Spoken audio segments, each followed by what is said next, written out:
Good morning. It is 8:30, and so I will call the Committee of the Whole meeting of November 21st to order.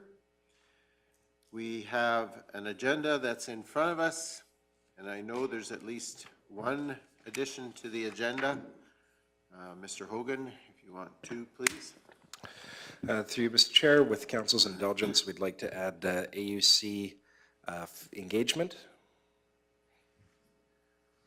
Okay, so we'll add that under 2.4, new business, AUC engagement. Are there any other additions to the agenda? Councillor Christie. I'll move the agenda as amended. Thank you. We have a motion to approve the agenda with the amendment. All those in favor? And that is carried unanimously. Thank you. The minutes from the October 17th Committee of the Whole meeting were pre-circulated. Are there any errors or corrections that need to be done? Seeing none. Councillor McGee. I'd like to move we adopt the minutes of October 17th. Okay, thank you. So we have a motion to approve the minutes from the October 17th Committee of the Whole. All those in favor? And that is also carried unanimously. Thank you. All right, the first order of business today is 2.1, Business Retention and Expansion Survey Report. And welcome, Jenna.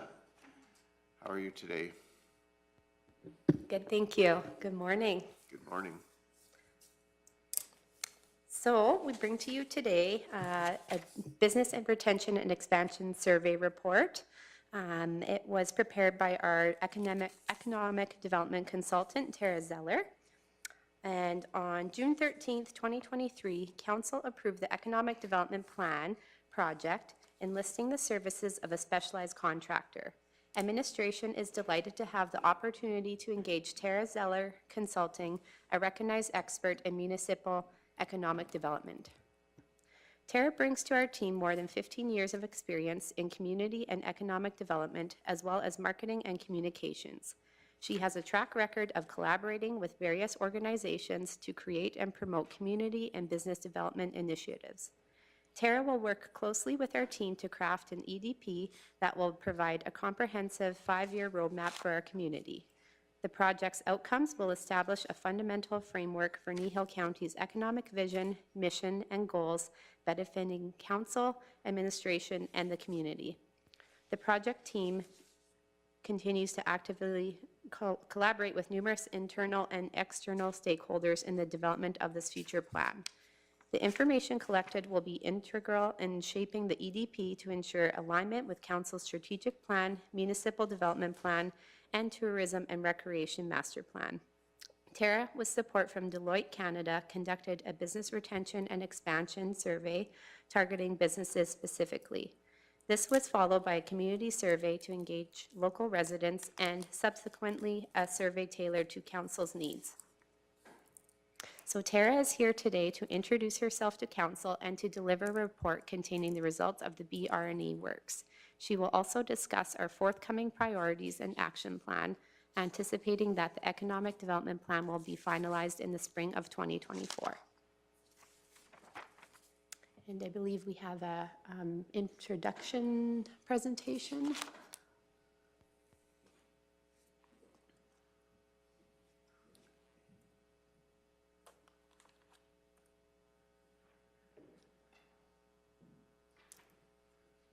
So welcome, Tara, and maybe before you get started, we'll do some introductions so you know who you're talking to, I guess. Perfect. And then we'll let you introduce yourself. Deputy Reeve Whitstock, if you want to start, please. Okay, good morning, Tara. Pleased to see the back of your head and can look forward to your presentation. Oh, there we go. Thank you. Okay, go ahead, please. Good morning, I'm Faye McGee, Councillor for Division 1. Carrie Phillips, Division 4. Ken King. I represent the northeast portion of the county, so Division 7. Good morning, Laura Michelle Cunningham. My areas are north, south, east, and west of the Three Hills. Wade Christie, I'm the northwest corner. I am the closest to the Highway 2 corridor. Hi, Tara. And we have Carolyn, our capable executive assistant, and of course, go ahead, Mike. Good morning, I'm Mike Zero, Interactive Infrastructure. Oh, we're switching those around. Thank you. So Tara, you're free to introduce yourself and then continue with your presentation whenever you're ready. Just gonna try and pull up presentation here. Can you pull up that from your e-scribe, the introduction survey? Or the introduction presentation? Yeah, that one. There we go. That's it. Perfect. Now, do we have control of it here or no? No. Okay. So I won't go into a lot of details because Jenna did introduce myself and go over all of my information, but, oh, sorry, is that better? My name is Tara Zeller. I live in Grand Cache, Alberta. I am originally from Saskatchewan. I have lived and worked in Saskatchewan, Nunavut, and Alberta, so I have a wide range of experience working with different communities and different community groups, different municipalities, different cultures, so I try to bring that into everything that I do. If you could change to the next slide, please. I won't go over the background because Jenna went over, this is just the background of the project and how we got here and what we're doing. Next slide, please. So how we got here was originally in early this year, I went through a whole bunch of reports, strategies, assets, everything that you already have to kind of get an overview of where you're at with economic development and business retention. And these were some of the assets and some of the reports that I did go over. And this is where it was determined by having all of this information that you need to have a plan to move forward, an action plan, steps, how you want to proceed with all the information that you already have. So this is a quick timeline process of the project. So starting with community consultations, so that was the BR&E, the Business Retention and Expansion Survey that Deloitte did with your business community. We did a community survey that we received over 650 responses to. I also did, as you know, a council survey. I will be proceeding with talking with some of your local organizations, your regional organizations like Community Futures, CAPE, Drumheller Tourism, Alberta Tourism, different organizations like that, and some local nonprofits to get their input and kind of see where they're at in your community as well. And that's what's going to guide the entire plan. So it's going to move into, so we are right now in the community consultation phase, then it'll move into analyzing the results, and then we'll be developing the priorities and preparing the plan into the new year. Next slide, please. I'm going to skip over these next slides and go right into my presentation. So this, yeah, we can go right into my presentation I believe you got this morning. And can I control this? Yes, okay. So with the community engagement, like I said, we did the business retention and expansion survey, we did the community survey and the council survey. So what I'm going to do is I'm going to kind of combine all of those results into one presentation for you. I know in your package you did get the Deloitte report on the BR&E as well as the findings report from the community survey. I'm not going to go through those in detail. I'm going to just kind of highlight and touch on things unless you guys have specific questions afterwards. So in the council survey, I asked you to, in your own words, what your vision was for the county. They were all fairly similar, but they were all really good. You guys have great vision of what you want. You have faith in your county. You have a lot of love for the land, for the people, and I'm going to read through what you guys suggested. So a vibrant community that has a variety of jobs available for our residents, both young and experienced workforce. Also have a developed industrial area within the county boundaries. With that, excellent schools that bring families to the area. That the county is connected by our love for the land, quality of living, and economic prosperity while maintaining our rural way of life. A safe and vibrant community with ample recreation and cultural activities that will help employees encourage folks to live here. Economic and job opportunities to encourage young people to stay and want to return to raise families. Protection of high-quality farmland, rural way of life, caring for our neighbors, sense of belonging. To be a thriving county that is not relying on oil and gas for taxes. A 6,000 population with above average standard of living. To be recognized as an attractive and prosperous place to live, to visit and develop. To be sustainable, to participate in regionally sharing assets and in regionally determined strategies. Residents will be aware of the opportunities, assets, and services available within the region.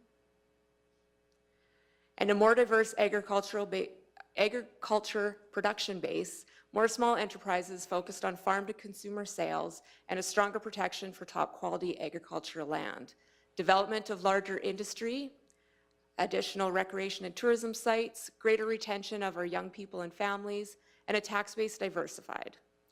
So that is a quick overview of what you guys want to see within your county.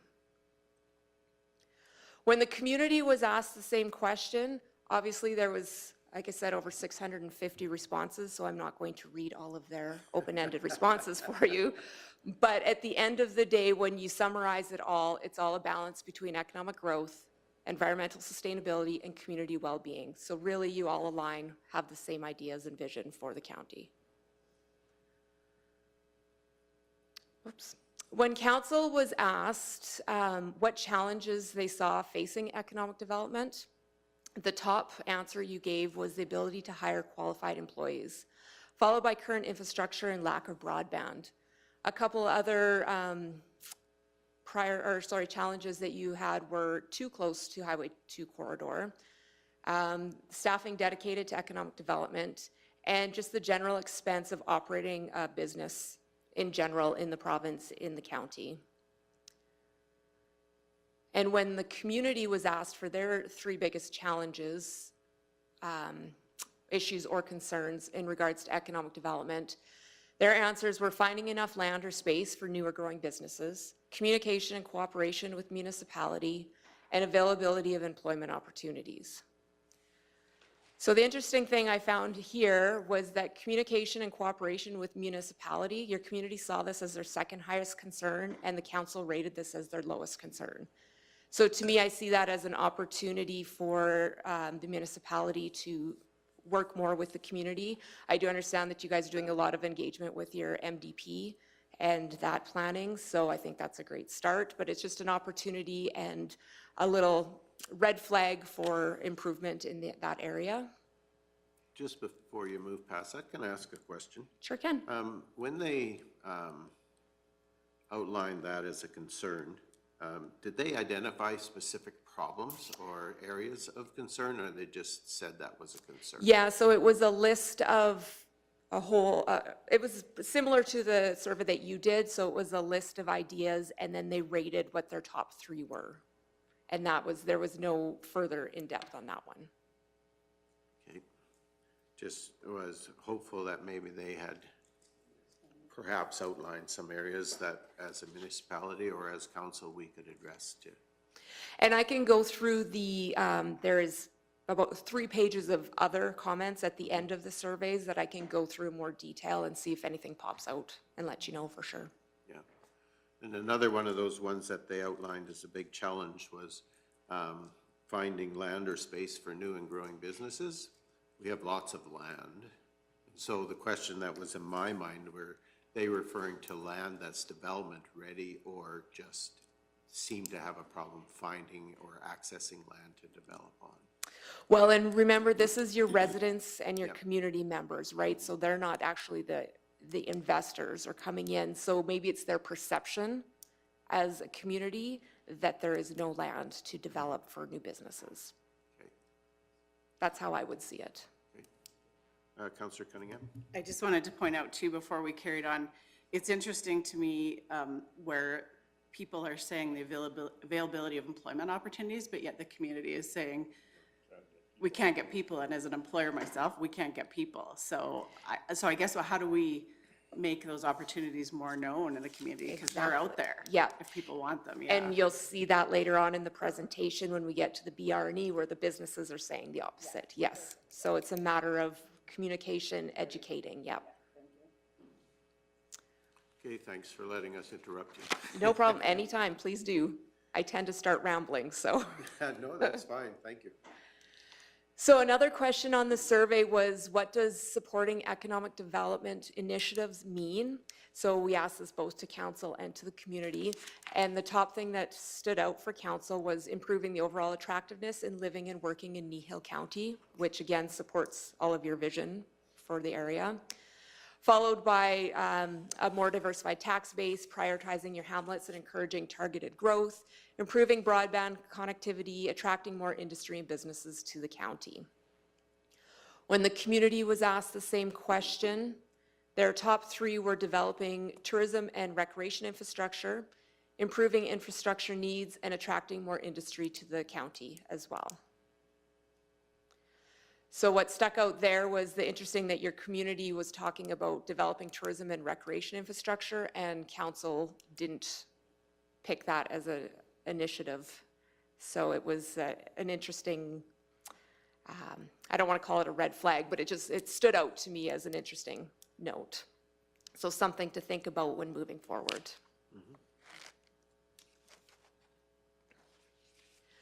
So one of the questions on the community survey was why they wanted to see growth in local economic development. And their top reason was because they didn't want their taxes to go up. They want to increase municipal revenue so they can lower their tax burden. Followed by the improving quality of life and deepening sense of place and community identity, which again supports your vision for the community. So again, I guess I would have a question based on the last slide that you showed us. So they seem to indicate that they want recreational opportunities and more tourism development, and yet they want us to increase the municipal revenue. Tourism doesn't drive revenue, not for the county. It might drive revenue in businesses within our urban partners, but not necessarily within the county, nor does it give us a big tax base. And the other thing I saw in there is they wanted us to increase municipal revenue, thereby lowering the tax base. But when you ask the question about supporting economic development, a more diverse tax base was way, way down in their priority list. Right. And so so it gets a low rating here, and then they talk about tourism, and then they flip it over, and then they talk about a more diverse tax base. And so And when really, they talk about, I'd like to kind of, I'd like to almost pull it apart to see what's in there. yes, and if we all could only have that magic Yeah. wand to do that, right? And when they talk about tourism and recreation infrastructure here, wasn't necessarily a priority question. It was what does supporting economic development mean to you? So when you think of economic development, what are the things that come to your mind? And that was one of the things, tourism and recreation is something that came up as an initiative. It wasn't a question of saying, is tourism and recreation infrastructure development a priority for you? So you have to keep that in mind the way the question was asked. It was just one of the top things they thought of when they were asked what economic development meant to them. Okay, no, thank you. Yep. Where are we here? So this slide is really small and I'm not reading it. It's more just for a visual. But both surveys, I've provided a list of possible priorities, so economic development priorities for the municipality. And everyone was asked to rate whether they agreed, strongly agreed, disagreed, strongly disagreed, or had a neutral rating on all of the priorities. So at the end of the day, this graph shows council's responses. So council agreed or strongly agreed with all of them. There was a couple neutral and one disagree. And in comparison to the community one did have some disagrees on their rating as well, but the highest percentage was all agree or strongly agree. So at the end of the day, everyone agrees that these priorities are important in some capacity or another. It's how you decide to move forward with them.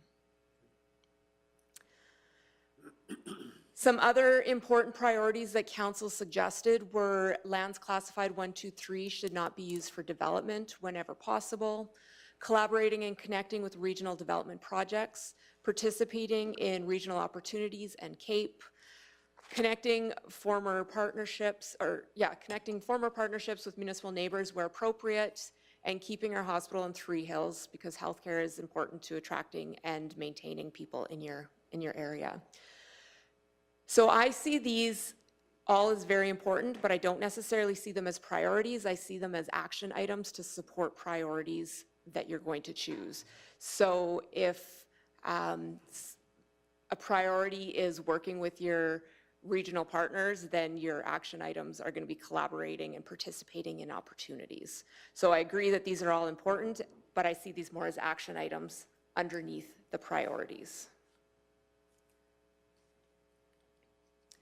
So when we go into the business retention and expansion survey that was completed, they were asked what their top priority factors were for the business community, and it was availability of funding programs for businesses and property improvement, post-secondary programming that aligns with business needs, and availability of adequate housing. There's one more here, and availability of skilled labor, which is what we talked about earlier. So in looking at these, again, to me, these are action items that you can use to support your local businesses in retaining and expanding your business community. A quick summary of the business retention and expansion survey. Businesses operating within Kneehill County are generally content with the area as a place to conduct their operations with an 83% satisfaction rate. Businesses were most satisfied with zoning, existing road network, and the development building permit process. The county received a net promoter score of +18, indicating that there are more positive proponents of the community than negative. And the majority of businesses agreed that they know who to talk to at the county if they have a problem with their business or a business concern. So the other portion of the BR&E, I'm just going to find, I don't think I marked the page. So what they do when they talk to their businesses is they have a metrics that they place the businesses, whether they are red flagged or green flagged. So green flagged is they're doing really well, things are going good. Red flagged means that either they're going to close, they may have a lease that is going to come up within the next year, they might be looking to sell. There's different reasons that they're red flagged. And what they do is they provide a list, which I've provided to Jenna, and we're going to go over later, but it's a list of your businesses that you can follow up with. So I see from doing your survey that you have been red flagged for this reason. Is there something that we can do to help you? Can we facilitate, whether it's, helping you find somewhere else to relocate your business if your lease is coming due, or if, depending what their issues are. But that's what came out of that survey, is an actual list, contact information, what's happening with the business, and how you can follow up and work with them. So that is not in the presentation, but it is in the final report.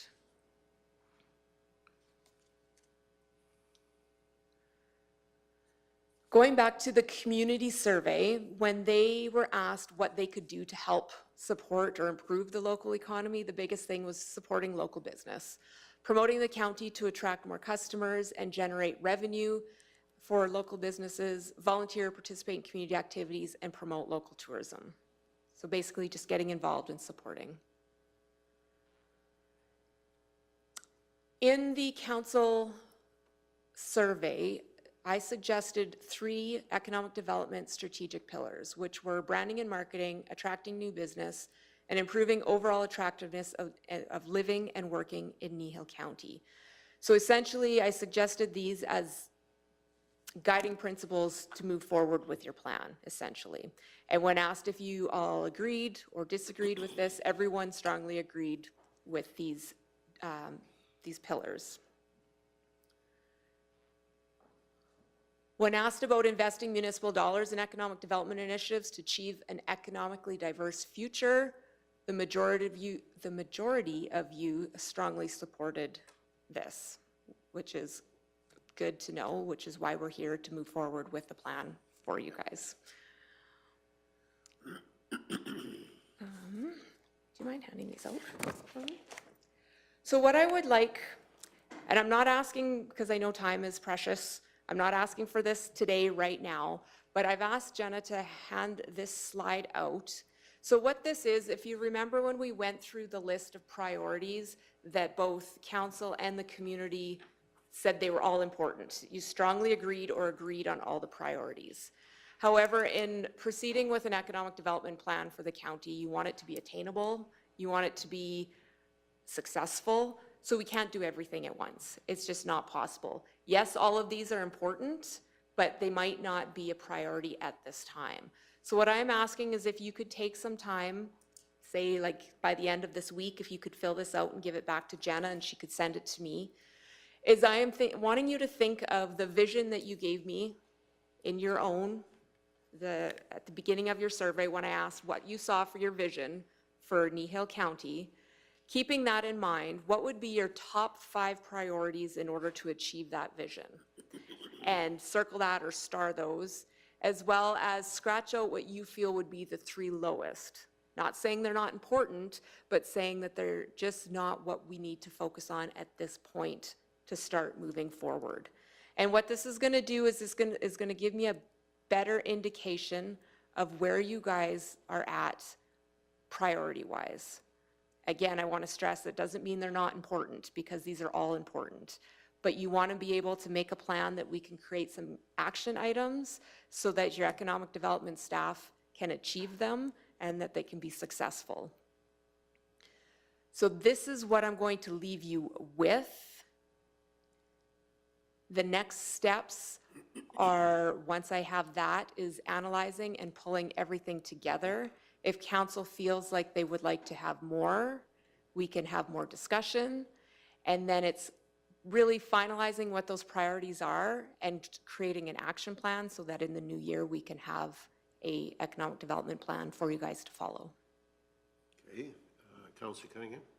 So I just wanted to mention on the top 5 priorities, one of them is enhancing broadband and internet services. I just find this an interesting concept because there's a meeting last week where a local provider said he's basically abandoning the local broadband and he's encouraging everybody to go to Starlink because he said, really, they can't compete with Starlink. So I know it's coming up a lot, but I think we're really going to see a change in the next even 6 months on what that looks like, especially coming from a provider. Good, thank you. So are there any other questions that you might have for Tara while she's here? I know I went over that super fast. Councillor McGee? When you shared what you had looked through for different documents, and you mentioned the Kneehill County Tourism Recreation Master Plan, did you also see the Community Task Force report that came from that plan?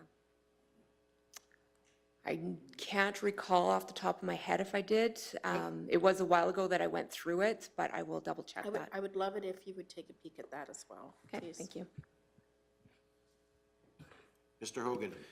Just through you, Mr. Chair, for clarity, Councillor McGee, are you talking about the focus group findings? Yeah, so the Horseshoe Canyon focus group. Yeah.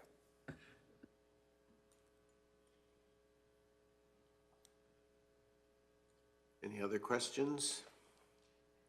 I certainly have one. This last slide deck that you shared, can you share that This one? in a paper format or electronically with us? No, the whole, like if you go, these 23 pages that you just went through, Yeah. can you share those with us? So did this go to council or no? No. Okay. Yes. Okay.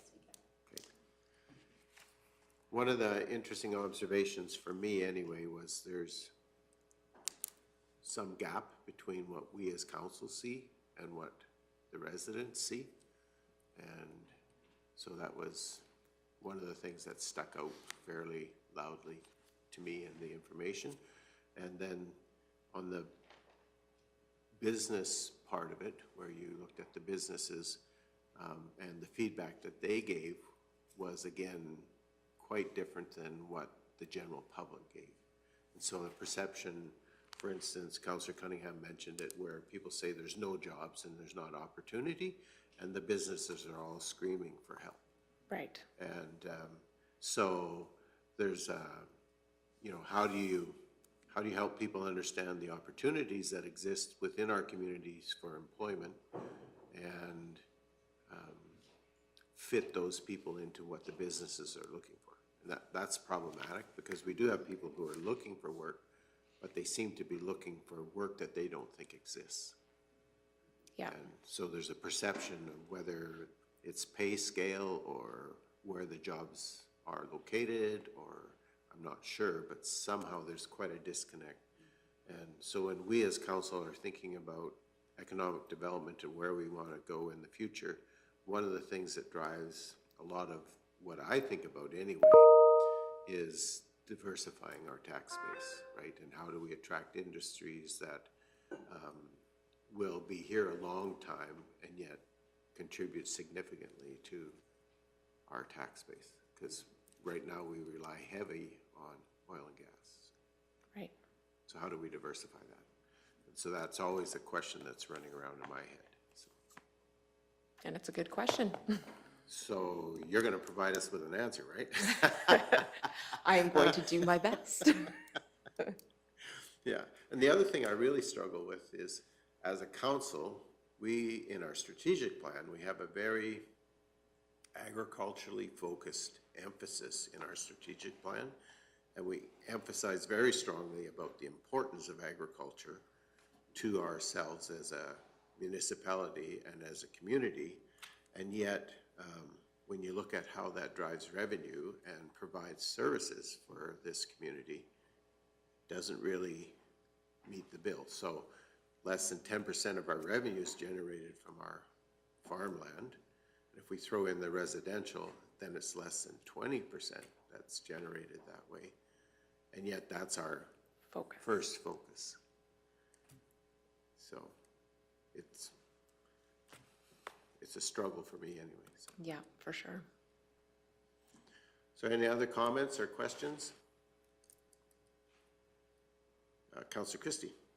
I'm just a little surprised on the comments about communication. We've moved a long ways in the last 2 years, and it doesn't seem to be quite making that connection yet. So it's whether they're looking or we're not getting it to the right place. And it takes time. Any other comments or questions? Councillor Cunningham. In doing this, was there any collaboration with the local Chamber of Commerce? There hasn't been, because I haven't gotten there yet. They're going to be one of my community groups that I'm going to follow up with. Okay, perfect. So essentially, I'm going to get a list. I do have some which I've mentioned, but I'm going to get a list from Jenna, so I'm not missing anyone, and just follow up with these groups to see what they're doing, what their concerns, what their struggles are, challenges, and see how that compares to everything else that I just didn't get a chance to get there before the presentation, so. Yeah, one of the interesting things to me too was that piece about financing and business support from an economic point of view. And I wondered about Community Futures Wild Rose, and there's not a huge amount of businesses in our area that are taking advantage of some of their programs, and so there's a possibility, in my mind, there's an opportunity there. And so that would possibly be another place to have a chat. Yeah, perfect, thank you. And Councillor Christie could certainly bring you up to speed there. Go ahead. I don't know about getting up to speed, but one of the observations, I'm on that committee, it's used quite a bit in that Highway 9 or Highway 1 corridor, Highway 9, but it doesn't seem to come north, and I don't know why. I mean, talked about their small business and stuff. Oh, I didn't know it was there. And so I'm not sure why we're missing the mark on the north side of that whole area. And again, a lot of it stems down to communication and education and promoting the services, so which is something that we can pull into the overall plan. Okay, any other comments? Councillor Cunningham, certainly. I just can't go without saying what I saw from the people and what I hear when I'm out and about is shop local, shop local, shop local. That's all of us, that's the county, that's supporting local, because if you don't, it isn't gonna be there. So that's my soapbox moment for today. Councillor Forbes. My question's more on, when you were doing the businesses, were they more focused in our urban residents or were they more focused in our urban? Like the rural, sorry. Rural. Rural, thank you.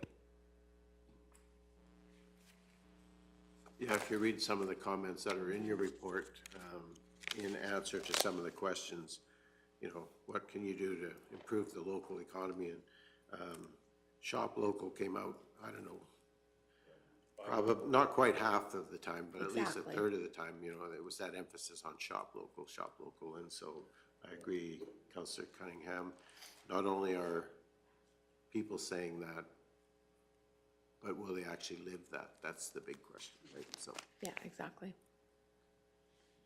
okay, any other questions or comments? Okay, if not, thank you very much, Tara, for being here today and bringing your report. It's very much appreciated, and we have our homework. Yes. And so thank you for that also. And certainly between yourself and Jenna, we look forward to more information and help as we choose direction. So thank you. Sounds good, thank you. And Jenna, thank you for being here with us today as well. So.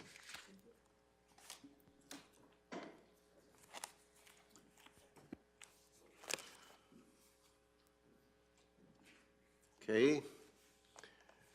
The next item of business on our agenda is the 2.2, which is Bylaw 1889, Amendment to the Land Use Bylaw. And welcome, Ms. Hazelton, and welcome back. Thank you. Good morning. Hope you're well rested. Kind of, yes. You're Getting- not sure, right? This is just to go through again. Council had, you initially initiated an amendment to the land use bylaw specific to that renewable energy section. These amendments are directed at protecting the high classification farmland that is being taken out of production for commercial scale renewable energy projects. And setbacks for these projects, as well as specific information required with an application, have been included in these amendments. Administration wanted to take this opportunity to present the draft bylaw 1889 to council before its publication on our website and distribution to our neighboring municipalities for feedback. And this was because we did some additional amendments specific to that private use that was raised by someone in a municipality that deals with this on a regular basis, and it was very valid. So we did make some amendments to that. As well, council had a request for more specific information on the pest, weed, and vegetation management plan, which we have collaborated with the Ag Fieldman to incorporate additional quantifiable criteria into that planned submission. Additionally, we've made several other adjustments, again, as I said, regarding to clarify the differing requirements for wind and solar between private and industrial commercial facilities. Should council decide to make any further alterations to the bylaw, they can be accommodated after the public hearing. To date, we've done everything in-house, and so there have not been additional staffing or financial implications. However, if there are some changes that require, they may require some more resources if, depending on how that falls out at the end of the day with regard to the vegetation side. And I'm open for questions. We are on task as far as the public hearing is scheduled. If everything goes well and there's not a lot of amendments, you can do second and third reading in December. Or if you want to postpone, you can certainly do that till January, but we still are on task to make sure this is addressed and adopted prior to the pause coming off the. Okay, Thank you for that. Are there any questions? Councillor Cunningham?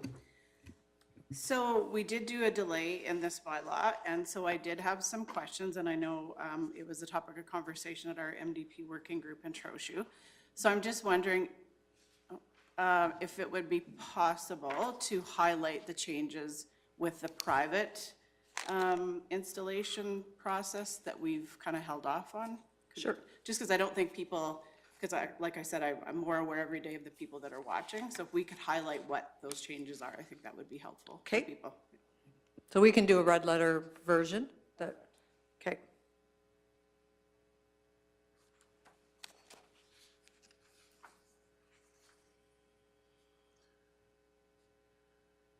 Any other questions? Councillor Forbes? Good morning. So when I was looking over this again last night, and I look at something that's coming out into my division, I'm looking at the homeowners that have not signed up and how close they can be. So I'm struggling with having more than one wick on a quarter section of land. I think one should be the most you can put on. That's just me personally. I would want council to weigh in on that, of course. Because there are some homeowners out there right now currently that are getting no say whatsoever, and no one's consulting them, and their house and their views and their whatever is in jeopardy. And as a county, we should be reflecting the fact that I don't want these people moving from my county elsewhere.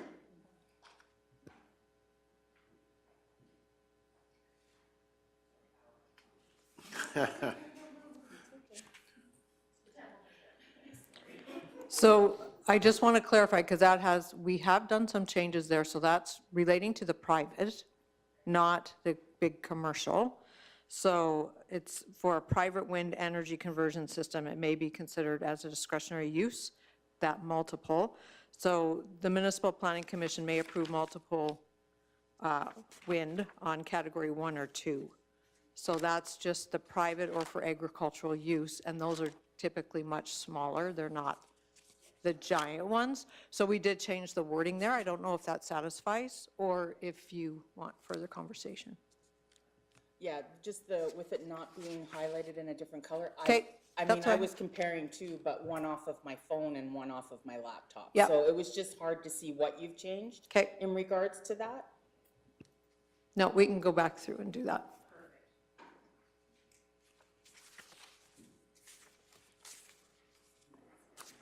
Councillor Forbes? So when we went to RMA, we sat in with the Renewables with two lawyers who spoke to the different things we should be doing as a municipality when it comes to renewables. One of the things they suggested was having a fire response for renewable facilities. Do we have that currently? So they do have to provide that. They do have to do an emergency response plan that we do see, and we verify whether or not there needs to be any amendments. And I do believe we've included that in here as well. I'm just going to find the actual section. For wind energy, it's section 8.6, And solar, it's 3.6. and, yeah.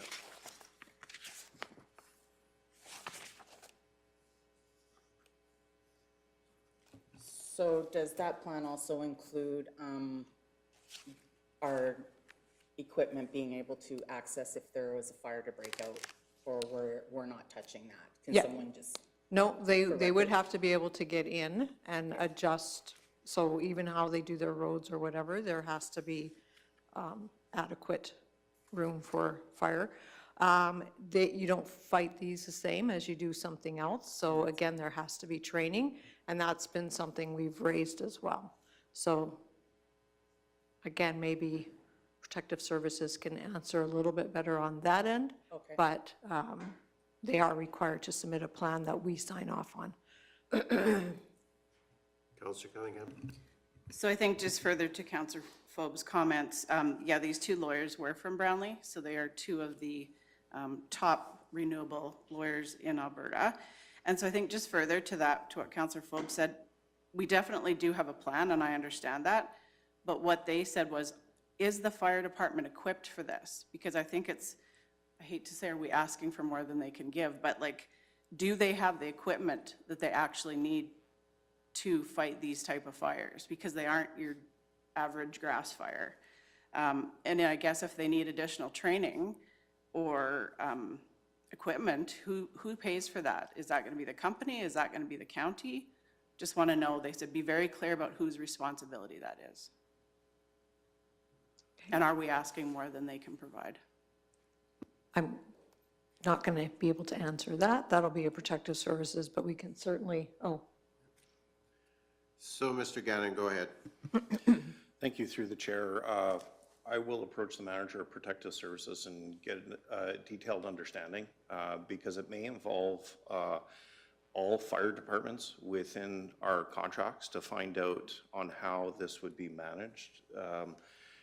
As the plan is detailed through the approval process, we need to make sure when we're evaluating that we do have the appropriate training and the skill set and equipment for that. So I will verify where that stands and I can get back to council with that. I have a comment before we ask that question.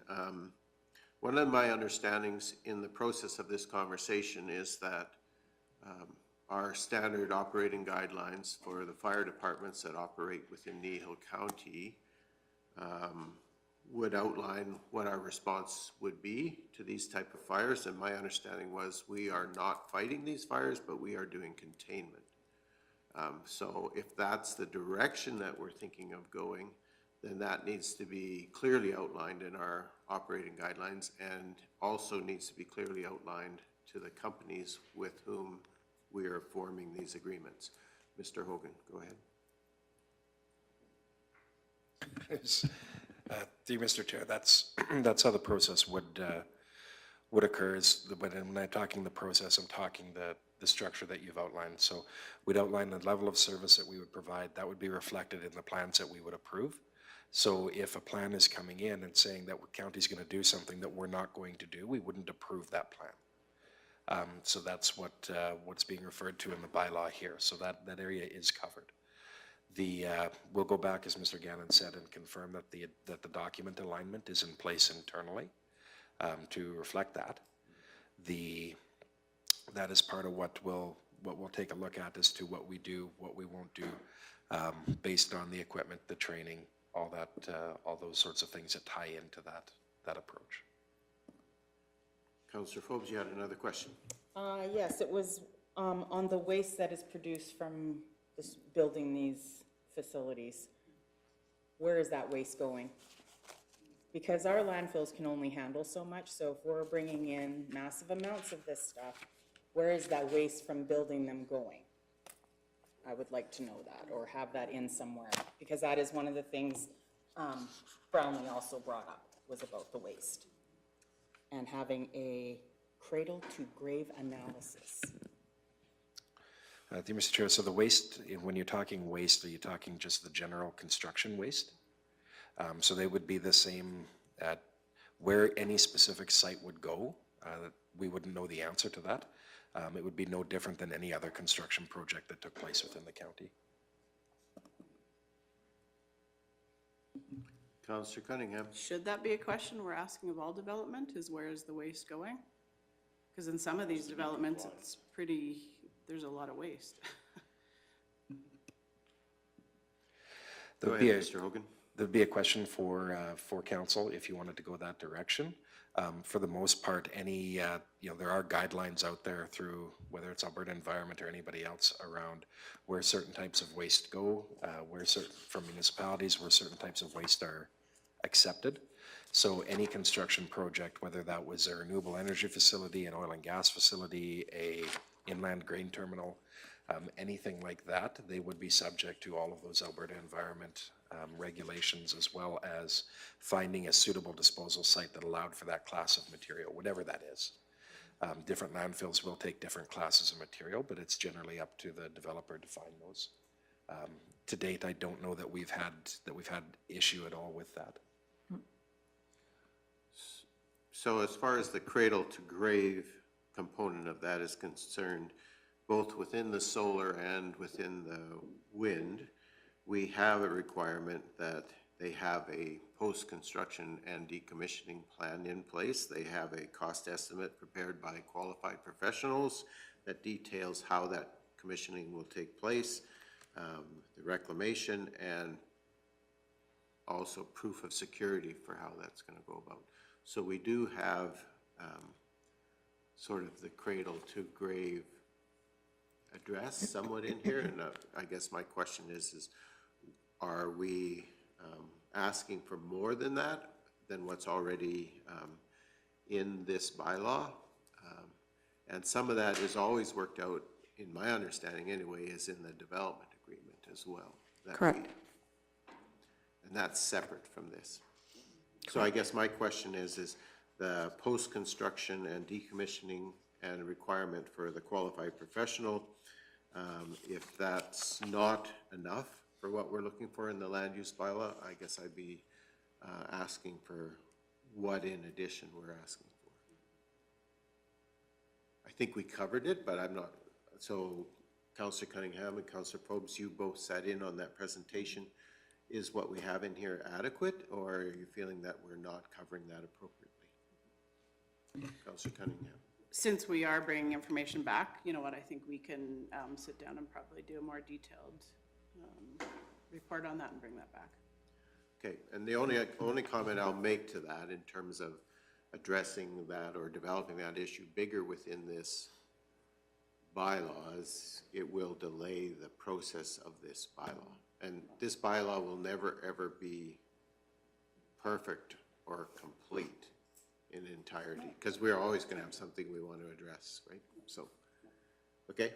Yeah, for sure, we can do that. And I think what the Brownlee lawyers were saying, this is information that they've garnered from the cases that they've covered. Okay. And so, like you say, it's going to be ever-changing though. And I mean, it could change with the Alberta government coming out after this pause. So, yeah, we could be changing this all the time. But yeah, we'll definitely do that for sure and bring that back. Okay. I had a couple of little things that popped in my head, and I don't think we need to address them at this point, but maybe before we're final. So regarding the wind energy developments under setbacks, in point 545, so it says that a wind energy adjacent to a provincial highway must have the approval of the Alberta Transportation, and it will be mandatory to meet their setback requirements. And so the question in my head is, if they allow it to be developed immediately adjacent to the roadway, do we really want that? So should that maybe say the setback has to be either ours or Alberta Transport? Whichever is greater. Whichever is greater. Okay. That way, we are not going to have something that's 50 feet off of Highway 806 and spinning in. So that was a concern to me, and I don't think we need to absolutely address it before we send this out. That's an but- easy yeah. change. We can do that quickly. And then the other one I had is, and I created this one myself, which was the stormwater one. So that's specific to solar, 3.3 item C. And I wondered if we needed to develop some language around how they might release that water.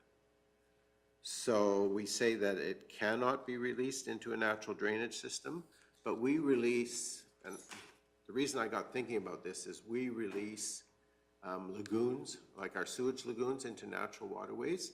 So is there a way that they could do water sampling to prove there's not contamination, that there's not dissolved solids, much like we have to do with sewage lagoons? And then if the water quality is appropriate, they could then release into a natural drainage in specific timeframes of the year. So we're not impeding farming operations with all of a sudden one of our counselors out there with his combine and goes through a slight dip in the land that's been saturated with water the last 3 weeks, and he's harvesting wheat and buries it to the axles. So just wondered about how we might address that to allow them an opportunity to have release, but with condition. Okay. Mr. Gannon. Thank you, through the chair. That's a great outlook and potential item that we can address through the bylaw. Some questions and concerns I would have right off the bat is thinking, what would those parameters be? Who do we align with? How do we ensure the testing was done appropriately? And how do we ensure the water was taken actually from that area? So there's a lot of questions to ensure that the program or the release of that is done. It's just ensuring the authentic results that you're getting and understanding the impact of who's actually doing that work and who do we entrust to do that work. And then who provides the authorization at the end. So it will create additional resource requirements, most likely from the municipality, from the organization, in order to potentially monitor, police, evaluate, all those things downstream. But it can be done. It's just trying to figure out what those requirements would be. Alberta Environment does have regulations. You may choose to want them more stringent. So it's just trying to find out what type of impact we're looking at and what we're trying to minimize within those operations. So I guess I wasn't trying to recreate a wheel here, and who ran through my head was Alberta Environment and the parameters that they have for release of water from things like our lagoons. And I think the language could be independent third-party sample, test, and document, and the requirement placed on the company that's wanting to do the release. So I think there's ways that we can do this without having to put a lot of work on our own staff, but also would help and facilitate the companies wanting to do those who might get a 1 in 50-year rainfall and have this massive amount of water sitting in a containment that they might want to release. So that's just, it ran through my head. I don't think we need to address it right now, but I would like to maybe see us address it before the final version comes out. Okay. It was me that put that condition in there. And so I'm sitting there going, you know, even our sewage lagoons are allowed to release at specific times of the year under specific conditions. Can that be addressed in here as well? Just a question. Councillor Cunningham. So just a couple, I had a text from a ratepayer that wondered if 2 miles is significant enough for water bodies and if it shouldn't be 3 miles. And I was just curious if we have any data on what other municipalities are doing. And then my other question was in 3.1 with the solar, F, with the landscaping and screening plan, with them submitting a plan for, like, I'm guessing it's trees, whatever it may be. What, do we have a time frame, or is that going to be looked at in the development agreement? Because it's great to put that in the plan, but if it's not done for 10 years, it really doesn't appease the adjacent landowners. Yeah, no, typically they would do them. They might have to wait till they're done construction and everything settles, and then they do. I do know they're going to be doing screening around this one, but they can't do it. If they haven't done it by now, they can't do it through the winter. So they'll be bringing them in. They were getting stuff from the local person and were bound by when they could do the installation. So they were hoping to get some stuff in this fall, but I don't know if they will or not, because it was just based on that, the time frame of the installer. So do we want to address the time frame in this document, or are we going to address that in the development I agreement? think the development agreement would deal with those things. Because I do believe it needs to be addressed.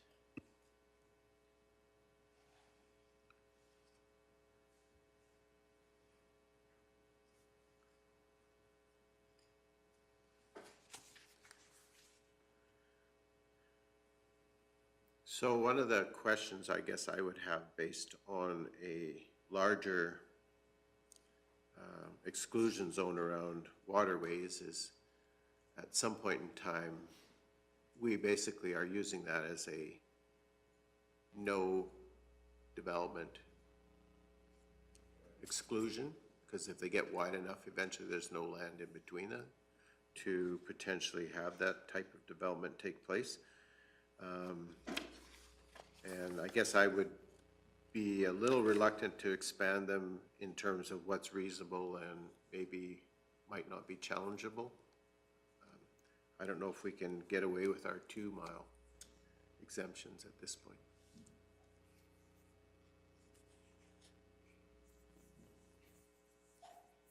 But that would depend on what council as a whole wants to do. I'd be interested in comment, if there's any other comment on that particular question, because it was a question that was raised, so.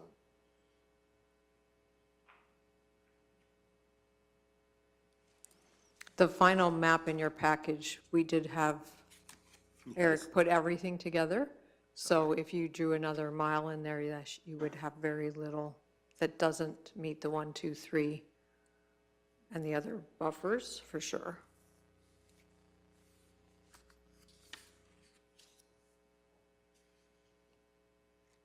Any other questions or comments? So basically, my understanding is that after today, this would go to our urban partners. They've had the original, but we did let them know that another version's coming, and it will go on the website. But I will do the red letter in between here, so. Okay.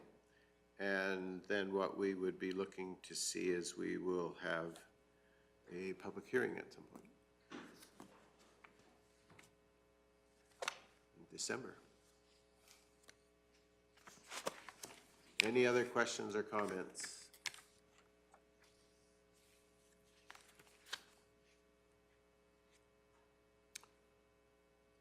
I'm not seeing any.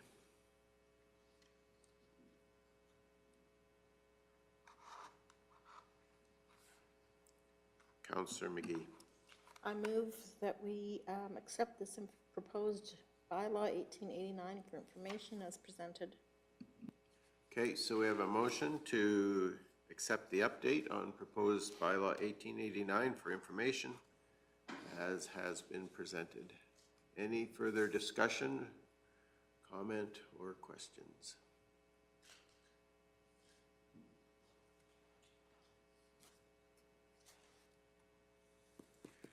I'm not seeing any, so I'm going to ask the question. All those in favor? And that is carried unanimously. Thank you, Ms. Hazelton, for your patience and your continuing work. I am going to suggest we take a break. And I say we'll be back here at 9:45. So you have 12 minutes.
Okay, it's 9:47, and I'm going to call the Committee of the Whole meeting back to order.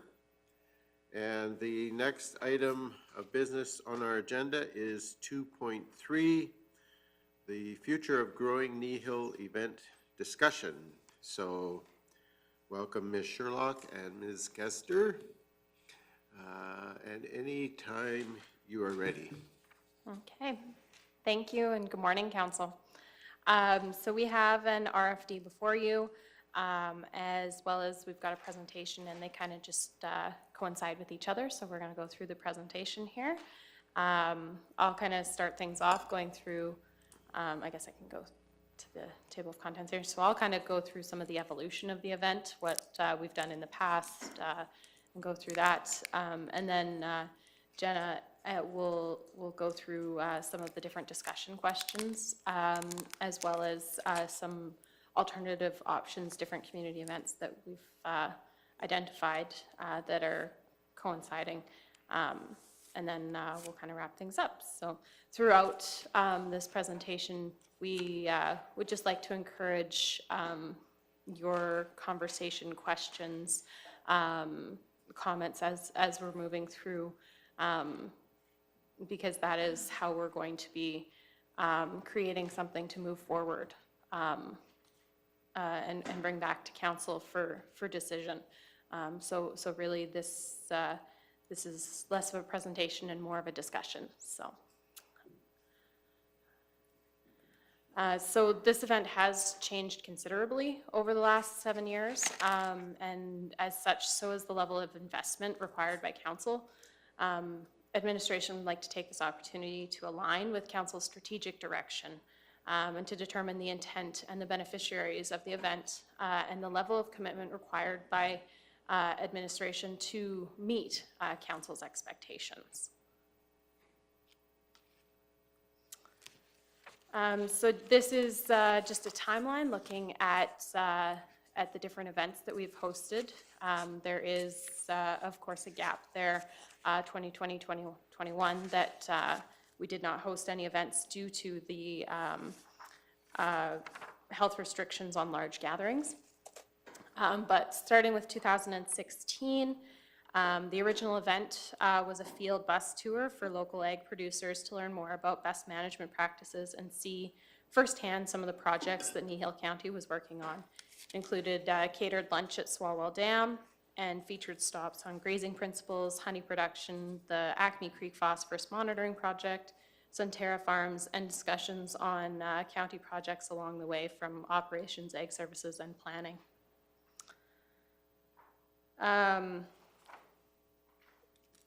2017 brought the first long table dinner featuring locally sourced food overlooking Horseshoe Canyon in conjunction with the bus tour, making stops at Goodnights, the Farm Basket local food store, Orkney Lookout, Dancing Goats, Solterra d'Italia, the Village of Carbon, and the Three Hills Hutterite Colony.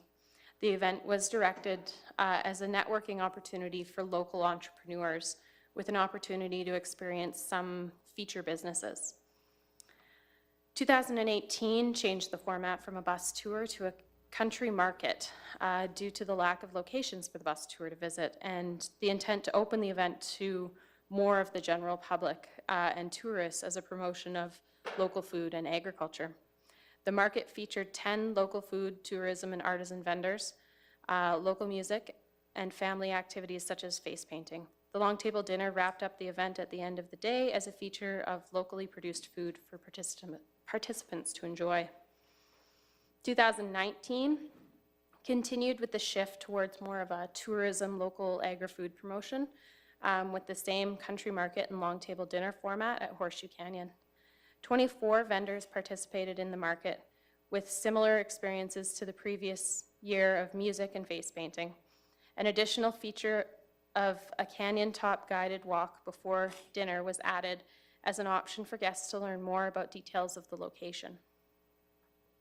As I said, 2020 and 2021 were not held. 2022, we returned with the long table dinner and country market to Horseshoe Canyon, with the dinner taking place on the Friday and the market taking place on Saturday. We continued with the Continuing with the tourism agri-food direction, the Long Table Dinner had a political shift with dignitaries receiving complimentary tickets to come experience Horseshoe Canyon. At the country market, 12 vendors participated, including one closed sales alcohol vendor made possible through a change in licensing regulations, and the afternoon featured live music from local artists. A new addition to the market was the display on local agriculture hosted by Ag Services to encourage questions and interaction from the public visiting the event. In 2023, we again hosted the Long Table Dinner and Country Market at Horseshoe Canyon with a perceived direction for promotion and celebration of local agri-food and tourism to an expanded audience. This was the first year a general contractor was hired to coordinate the hosting of the Long Table Dinner.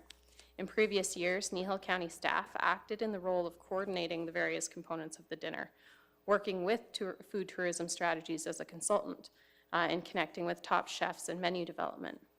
In 2023, Food Tourism Strategies took on the contract to plan, coordinate, and host the dinner, including sourcing local food, the chef and the kitchen staff, the serving staff, site rentals, the tent, decor, kitchen, servingware, wash house, etc., and implementing on-site delivery of the event, including the event evening agenda.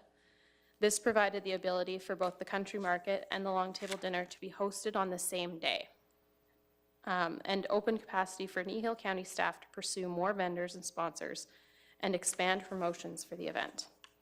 23 vendors participated in the country market, including fresh food vendors, and entertainment was expanded to include live music, the Dinos and Dollars sand dig, and an inflatable bouncy barnyard and a maze.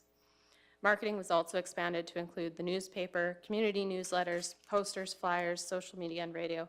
An effort was made to include local community in the event, and a silent auction item was added to benefit the local FCSS Youth Leadership Project. So just highlighting some of the changes, the intent and direction through the past has included initially the ag practices and project promotion to local ag producers, networking and experience tour for local entrepreneurs, tourism and local ag promotion to the public, and promotion of Horseshoe Canyon and local food for dignitaries. The format has included bus tours, Long Table Dinner, and Country Market, held both over 2 days and all events happening on one day. Features of the event have included canyon tours, live music, the ag info booth, face painting, the sand dig, inflatables, and games.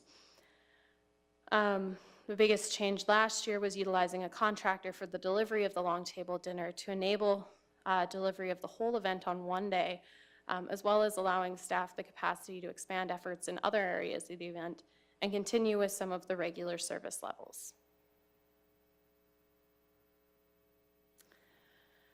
So here we're just highlighting the different event costs through the years. So the orange on the top there is the revenue, and the red on the bottom is the event expenditures. This particular graph does not show event marketing within that expenditures, because historically that was included in the operating budget of Ag Services, and so that's for an accurate representation of all years, that's how this is being presented. So just before you move past that. Absolutely. So in the 2023, we obviously saved some staff time and that on the event marketing and whatever. Can you give us an estimate of the difference in the time required because we hired the event coordinator? So because we don't have a tracking system on whose time is spent where, doing what, I can't give you a specific number, but No. what I can Ballpark. provide. Ballpark? Ballpark. So the biggest thing was in the 2 months leading up to it, which is one of our busiest times of year for our regular services and Ag Service Board activities. It provided us, I would say, with probably a week's worth of, a week to 2 weeks worth of staff time in the planning that would have gone into getting the rentals, lining up the food, getting the menu set, setting the agenda, and all of those. And then within the actual day of event and the week leading up to the event, there is a lot of coordinating that goes into that, that we would not have had the capacity to be able to deliver both events on the same day. We don't have the staff availability to be able to coordinate the dinner and the market at the same time because of the oversight that it requires. So having that contractor who knows everything that's going on, what's supposed to be where, what's going when, provides that capacity. So the estimate that you gave me now, is that previous to hiring the event coordinator? So would there be significant time saving for staff by having the event coordinator there? And Absolutely. so you're saying it took 1 to 2 weeks of staff time leading up to the event, and then, of course, in the week of the event, it probably took a lot of staff time. And that's not, when I'm saying a week or two, I'm not saying of that straight time. I'm saying spread out over a 2-month period. Yeah. And I guess even farther back, you know, this year we started in May, so it's probably a three-month period. Okay, thank you. Mr. Gannon, sorry. I want to put one additional variable in here, is to understand that our leadership team was short this summer for a portion of time, and having Ms. Sherlock doing a fantastic job in the acting role. Our capacity was also strained within our supervision level. So really having this contractor allowed us to concentrate on our service delivery, but also understand that the contractor is taking care of a good portion of it with us having project management oversight in the background, allowed us to concentrate not only on our service level delivery within the field, but also provide the market on the same day, which, as she has already indicated, we wouldn't have had capacity to do both. As we could witness through last year's event, we had staff that were actually serving. So it really does put a great opportunity for us to do both of those requirements at the same time and still maintain the required service levels in the background. Thank you. Thank you. I think you're good. Go ahead. Okay. And so then just shifting to the ticket sales. So what we've highlighted here is the number of tickets that were sold, as well as the tickets that were provided free of charge.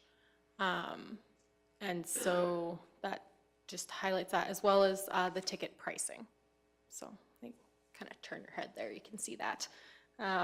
So we have increased the ticket pricing, but we will note that that does not come close to cost recovery for this event. And so, yeah, just making that connection there. And so now I will hand it over to Jenna. Or I guess before I move on from this, is there any questions regarding the historical side of the Growing Kneehill event and past events? Not seeing any right now, so Okay. Okay, so what we are wanting to hear from council is what is the intended purpose of the event. Primary objective of the event, it depends on a few factors, stakeholders and objectives. The first one here is local businesses to promote and assist with market access and expansion. The intended audience for this is consumers, or are they local, or are they visitors? And the strategic link is to foster an economic environment where local businesses can grow while maintaining resilience to external market and environmental forces. And the next one there, stakeholders, local farms for promotion of agriculture. The intended audience here is the general public for ag exposure and education. And the strategic link to that is to be recognized as a leader in the provision of quality agriculture products. The next one, stakeholders, local tourism and promotion. And the intended audience is local users or outside visitors. The strategic link is to promote and sustain Kneehill County's unique rural lifestyle. The next one down, local residents to celebrate Kneehill County as the stakeholders. The intended audience is local residents. The strategic link is to promote and sustain Kneehill County's unique rural lifestyle. And we'd like to explore any others. So with that, is there any, what we're looking for is your comment and your feedback on what you feel is the primary objective of this event and the intended purpose. Any comments at this point? Councillor Christie. Just the comment that for sure we're getting the message out on what our local producers are doing. I think the long table dinner was very successful getting that message out, but it was expensive. One of the things that caught me off guard was the $20 surcharge for the tickets, and I don't think anybody saw that up front. At any rate, I don't know how we grow from here, but for sure, the country market for me was a huge success. For sure, that has to stay, because that got 20 different businesses, total visibility for our community, and that's really important. Councillor Cunningham. So I think actually if we combine your stakeholders and objectives together, I would come out with, I think our people that we're intending to attract are local residents to celebrate Kneehill County and to welcome and to welcome outside visitors. I think I'd like to see it as a collaboration where we want local people to come and we also want people from outside the county to come. So I don't think, I wouldn't want to target one or the other. I would like to see it as, let's have everybody here. I know I think Councillor Phobes and I have done a little bit of brainstorming, which can get frightening at times, but I think what we just had an economic development presentation, and what I'm hearing is shop local, support local. So I would really like to see us transition from a long table dinner to something like a barbecue, where we're using local food producers. It's more accessible to everybody, whether it's a $5 charge or a low charge or a charge that eventually goes to a local charity, whatever we decide. But I think the networking, the promotion of those businesses at the market, I can just see it being kind of like a fair environment and just welcoming to all, because I think unfortunately, as Councillor Christie mentioned, with the cost, we've made it inaccessible for the majority of people. People just can't afford it. So I would like to see it just be more broad and open to more people. Okay, thank you for that. Do we have a breakdown in terms of where the people who attended the event came from in terms of local or outside? No, we just have the general admission. I don't even know if we have addresses other than email addresses to be able to break that down. Yeah, it would just be there. Mr. Gannon? We also tried to provide a survey to the participants of the long table, and we had minimal participation, so it was really hard to garnish some of that information for council. Okay, thank you. Any other comments at this point? Councillor McGee?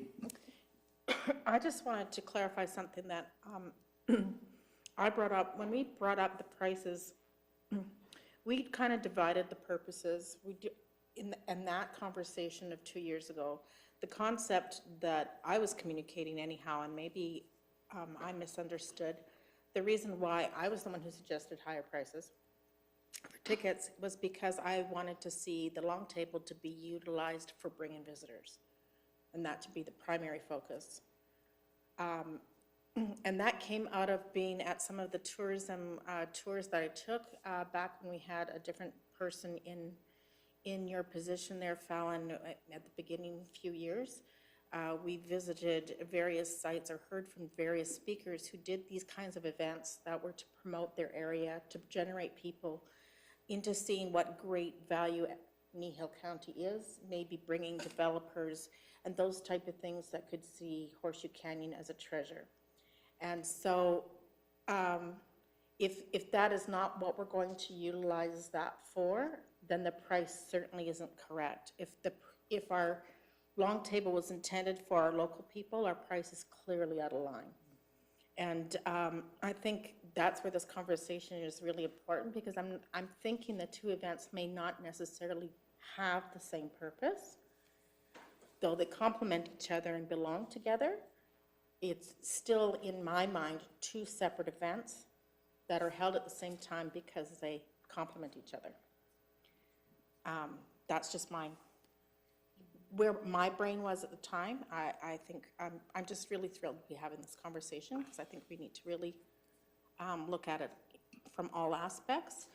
But my dream overarching, under the economic development conversations, under the tourism conversations, under the Horseshoe Canyon plan conversations, is that Horseshoe Canyon is one of the highlights of our region that can bring people to come to our community. It's an easy sell to say, why come visit us? We have other great assets, but this is the one that we can sell on the world market because it is so unique and so impacting. And so how do we capitalize on that? And I saw this event as an opportunity to feed into that piece of what we're trying to do. And I'm not saying it has to stay there, but that was the vision 5 years ago. And so definitely we need to evolve with our people, but I also think when we're evolving towards wanting to increase our economic development and evolving into our tourism, we need to still consider whether this might be utilized for that. Okay, thank you for that.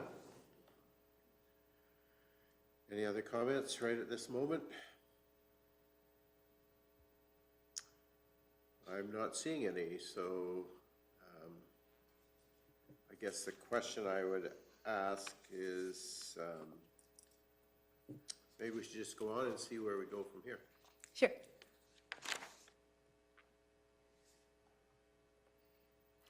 So future planning. Does this event fit more with economic development or agriculture services?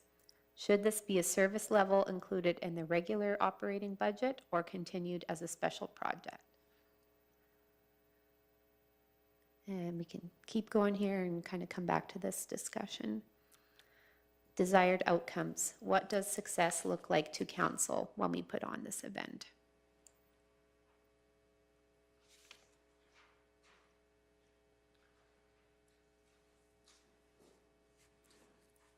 So I guess I have a question. I'm assuming that the majority of the cost that's incurred is as a result of the long table dinner. Do we have any idea of the country market in terms of, is it sort of a self-sustaining event, or is it an event that we are still adding additional dollars into? I know we're putting staff and staff time and that into that, but just trying to get a feel. My feeling is we're expending a lot of money on the long table dinner. What's the impact of the country market? So the country market, overall, and I can just speak to this year, not including marketing, came out to about $75,000 to put on the country market. We currently are asking the rate for attendees is $50 per booth. So we're not making that back. So we are still putting dollars into this event. The vendor booths this year with the 23 that we made Can I was, just stop you there for a second? yeah, You said the country market cost us 75,000? 7,500, I'm sorry. Okay. All of a sudden, I'm sorry, that's a personal issue of long mine. table dinners for free. We're all I'm really sitting here glad you going, wait a minute, 75,000. $7,500. Thank you Yes, for the clarification. sorry. Kevin was having a heart attack over there. That's a really important distinction that I get wrong a lot, so I am sorry for that. Yes, $7,500, and we only made $1,150 back. So, so yeah, we are subsidizing that event as well. And like I said, that doesn't include our marketing expenses.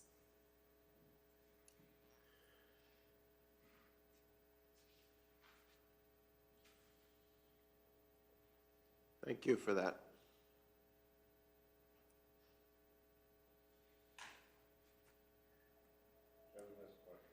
Go ahead, Mr. Gannon. Thank you, through the chair. I want to also understand is that we did not break down the viability of sponsorship if we did not hold the long table event, what level of sponsorship we may attain from just having the market. We've also had some thought processes in the background. Do we actually have to have the market only once a year? Which is, we've seen some additions within the budget that shows to providing power to the area, looking at a little bit more of a permanent site. Do we need to own that application? Could we potentially farm that out to a company to manage for us to promote local businesses in the area and have a more regular event throughout the summer? So we're really trying to find the feedback from council on these events of, does it need to be just one? Could it be multiple? Can it be, you know, is it meant to, where we're not, some tangibles of full cost recovery are not seen as long as you're bringing suppliers and distributors and producers together. It's an economic driver in multiple facets. And sometimes that's not a cost recovery model, that's a bringing people together and creating business opportunities. So wherever council would like to go within this program, we're going to take the information back from today and then build options for council to consider on where you'd like to go. And that's where we'd like the conversation kind of to be provided from council of where and how would they see success in these events. And, you know, is it highly contingent on the funding application, or are there other factors that determine success versus funding? I see you, Jerry. Go ahead. Kevin, were you, yeah? Okay, so Deputy Reeve Whitstock? Thanks. I didn't mean to cut Kevin off, but I'm hoping I didn't. But that being stated, you know, our costs are high there because we have no infrastructure there. We have to set up a tent and knock down the tent. We have to bring in washrooms and take those washrooms out. That adds a lot to our costs of that long table. And to say that it's an expensive venture, it is, because we have no actual infrastructure there. I think what we need is something in place there that we can use. And once it's in place, it doesn't, I mean, it can be used 4 or 5 times a year. It can be used by different groups. There could be different venues there. I think that's where our problem is that we're doing a one-time, once-over thing, and it's not affordable until we put something in there that can be used multiple times, and it doesn't even have to be structured. It could be, somebody could just set up a food truck there, whatever the permitting thing is, and that could be a weekend thing. But right now, it just doesn't work because, like I say, we just don't have the infrastructure there to support something like this. Okay, thank you for that. Councillor McGee, you had a comment? Yeah, I find these two questions very challenging, just primarily because of how we have worked with the budget and how we've done the planning in the past. From my understanding is ag services and recreation was under the same, is all the same department, or how our structure is. And so when we come to recreation services, that's where the Horseshoe Canyon came to fall under place because of its recreation services. And so I think we're contemplating some structure here that needs to be looked at as how we do business here, in that if we're changing Horseshoe Canyon to tourism and economic development, that gives me a different way of figuring through this question than if we're leaving Horseshoe Canyon still under the ag services and recreation department. So for me, it makes it a challenging thing to answer. Okay, thank you for that. Any other comments, thoughts? Councillor Cunningham. So I think it's a collaboration between ag and economic development. I think it's a collaboration. They go together, right? So just when you were talking about, thank you for the 7,500, but I think even with that cost, even like you said, we don't make a ton of it back. As someone that spent a couple hours there that day, I think we got our money back tenfold. The amount of people that were there, the networking that was going on, the exposure of those businesses, which are local, people picking up cards, you know, grabbing stuff today, but I want your card because I want to order stuff later. That was a win, total win. So I think if we can keep those people there, like I said, whether it's a barbecue or whatever idea you come up with, I think that helps with that economic development piece. I'm fine with subsidizing that bit because I think that checks off the goals for economic development, right? The exposure for those people is amazing. The bringing people together, like Mr. Gannon mentioned, I mean, the businesses. I know for myself, my husband was working that day and he was on call. We're not going to spend $170 on a ticket and run the risk of him being called away. Would we come down for a hot dog or a hamburger? Absolutely. So again, I think it's just, we want to bring those people in. It is an opportunity to showcase Horseshoe Canyon to not only our own residents, but people outside. But I think we need to make it more accessible. That's just the bottom line for me. And when I look at the cost, I understand the cost of doing business, but I think what I have a hard time selling and what people ratepayers are telling me, they don't want to subsidize the cost for the long table dinner for people that aren't even from the area. And that's one that's come to me quite a bit. And I understand the concept of, okay, well, we've got those people here, but at what cost? Is that too high of a cost?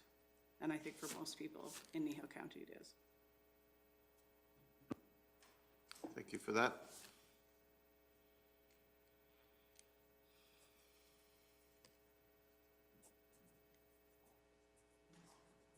Councillor Forbes, yes. Guess I'll go next. I would like to see, until, as Deputy Reeve Whitstock mentioned, until there is some type of infrastructure that is in place there, I'd like to see this move around the county to showcase all of the county, not just one, but coming back to there, I'm not saying we're never going back, I'm just saying maybe every second or third year we hold the long table dinner, because then we can budget for the amount that it cost. I just think right now with the cost of inflation and everything that's up, we have to make this more reasonable for not only the taxpayers that are paying for it, but the ones that are attending it as well. I'm normally not back for the long table dinner. I happen to be this year, but the unfortunate part is I sit on a board in BC that required me to do an AGM that day, so I could not attend. And even if I could, my husband and I would not justify the $170 a ticket, because I could go to the Banff Springs Hotel for that same price.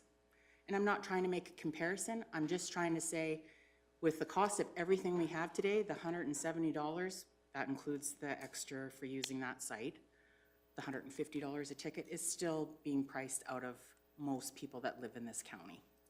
Just my thought. Okay, thank you for that.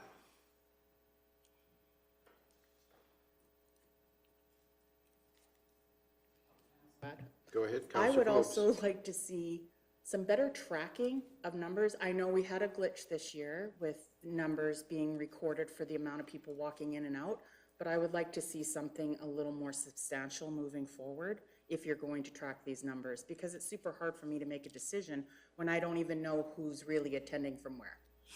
So. Okay, thank you.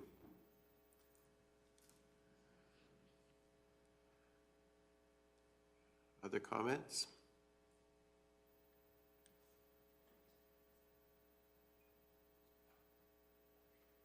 Mr. Gannon, go ahead. Thank you through the chair. Thank you for the feedback. I'm just trying to clarify on one of the comments of moving the event around throughout the county. Can we get an example of what type of footprint you're looking at, what type of event you might be looking at for there, and where you might be feeling that would be appropriate for us, so we can come back with options to council to ensure we're aligned with it, because there are many attractions within Kneehill County, but where we want to showcase might be a revolving item, and it might be something that, as well as within Horseshoe Canyon, the cost could be equally or more depending on what infrastructure is there, is what was described before, and what the target audience is there. If it's tourism, if it's bringing local people in, the scale of the event, I think, needs to be discussed if we move forward in that event, in that process. But what scale we're looking at, where you would like it, some more, maybe just a little bit more traction of where you'd like us to start doing some homework for you. Okay, thank you for the question, and Councillor Phillips. Thank you. I would like to see it go to some of our smaller little areas.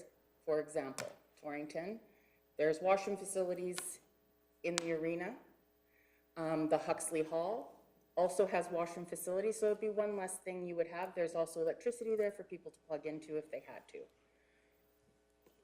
And Keever's Lake, I would like to see, because that could hold a long table event if you were going there, or the country market. I would like to see it highlight our different areas around our county that we are not just including Horseshoe Canyon, but we're also known for Orkney, all of those different spots. I mean, not everything can hold everything, but I mean, we have some really great, they may not be considered hamlets, but we have some really great little hamlets that, you know what, if you knew, for example, they were having their 100th year celebration, we hold it there to mark that celebration along with them.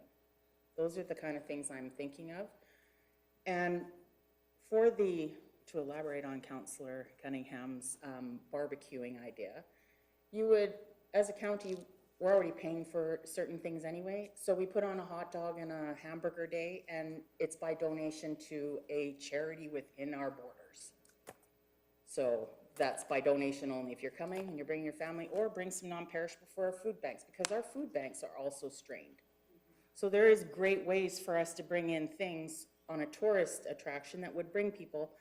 I mean, I love Kneehill County. It's where I belong. It's where I'd like to see other people belong as well. Mr. Gannon, and then I'll come to you. Kevin might ask my question, so I'll just let him. Mr. Gannon, and then you, Ms. Sherlock. Thank you very much through the chair. Through this year's events, we did try to approach all community groups to do the exact same thing of putting on a barbecue in every hamlet, every area that was possible, in order to scale up the event and make them part of the event and bring it in. Unfortunately, capacity and volunteerism was some of the concerns we found out there.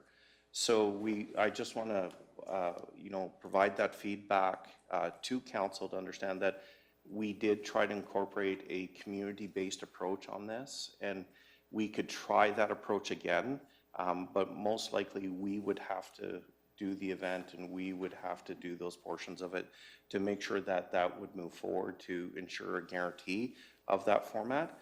But we would still make our effort, and within one of the proposals, if that's council's wish, to show those different options and how we can bring the community to participate in that. But scalability is also one of the things we'll look at within our options of if it's a barbecue or if it's actually a long table, or what that event would look like. I would also like some potential direction of if it is in the hamlets, who our target audience would be. That's very important for us to understand what type of event we're putting on to what scale of the event. If it's for local attraction, pull local attraction, different strategies are put in if it's a business attraction item. So just understanding that, you know, if we have some feedback on what that may look like, we could provide probably quite a bit more detail. Thank you. Go ahead.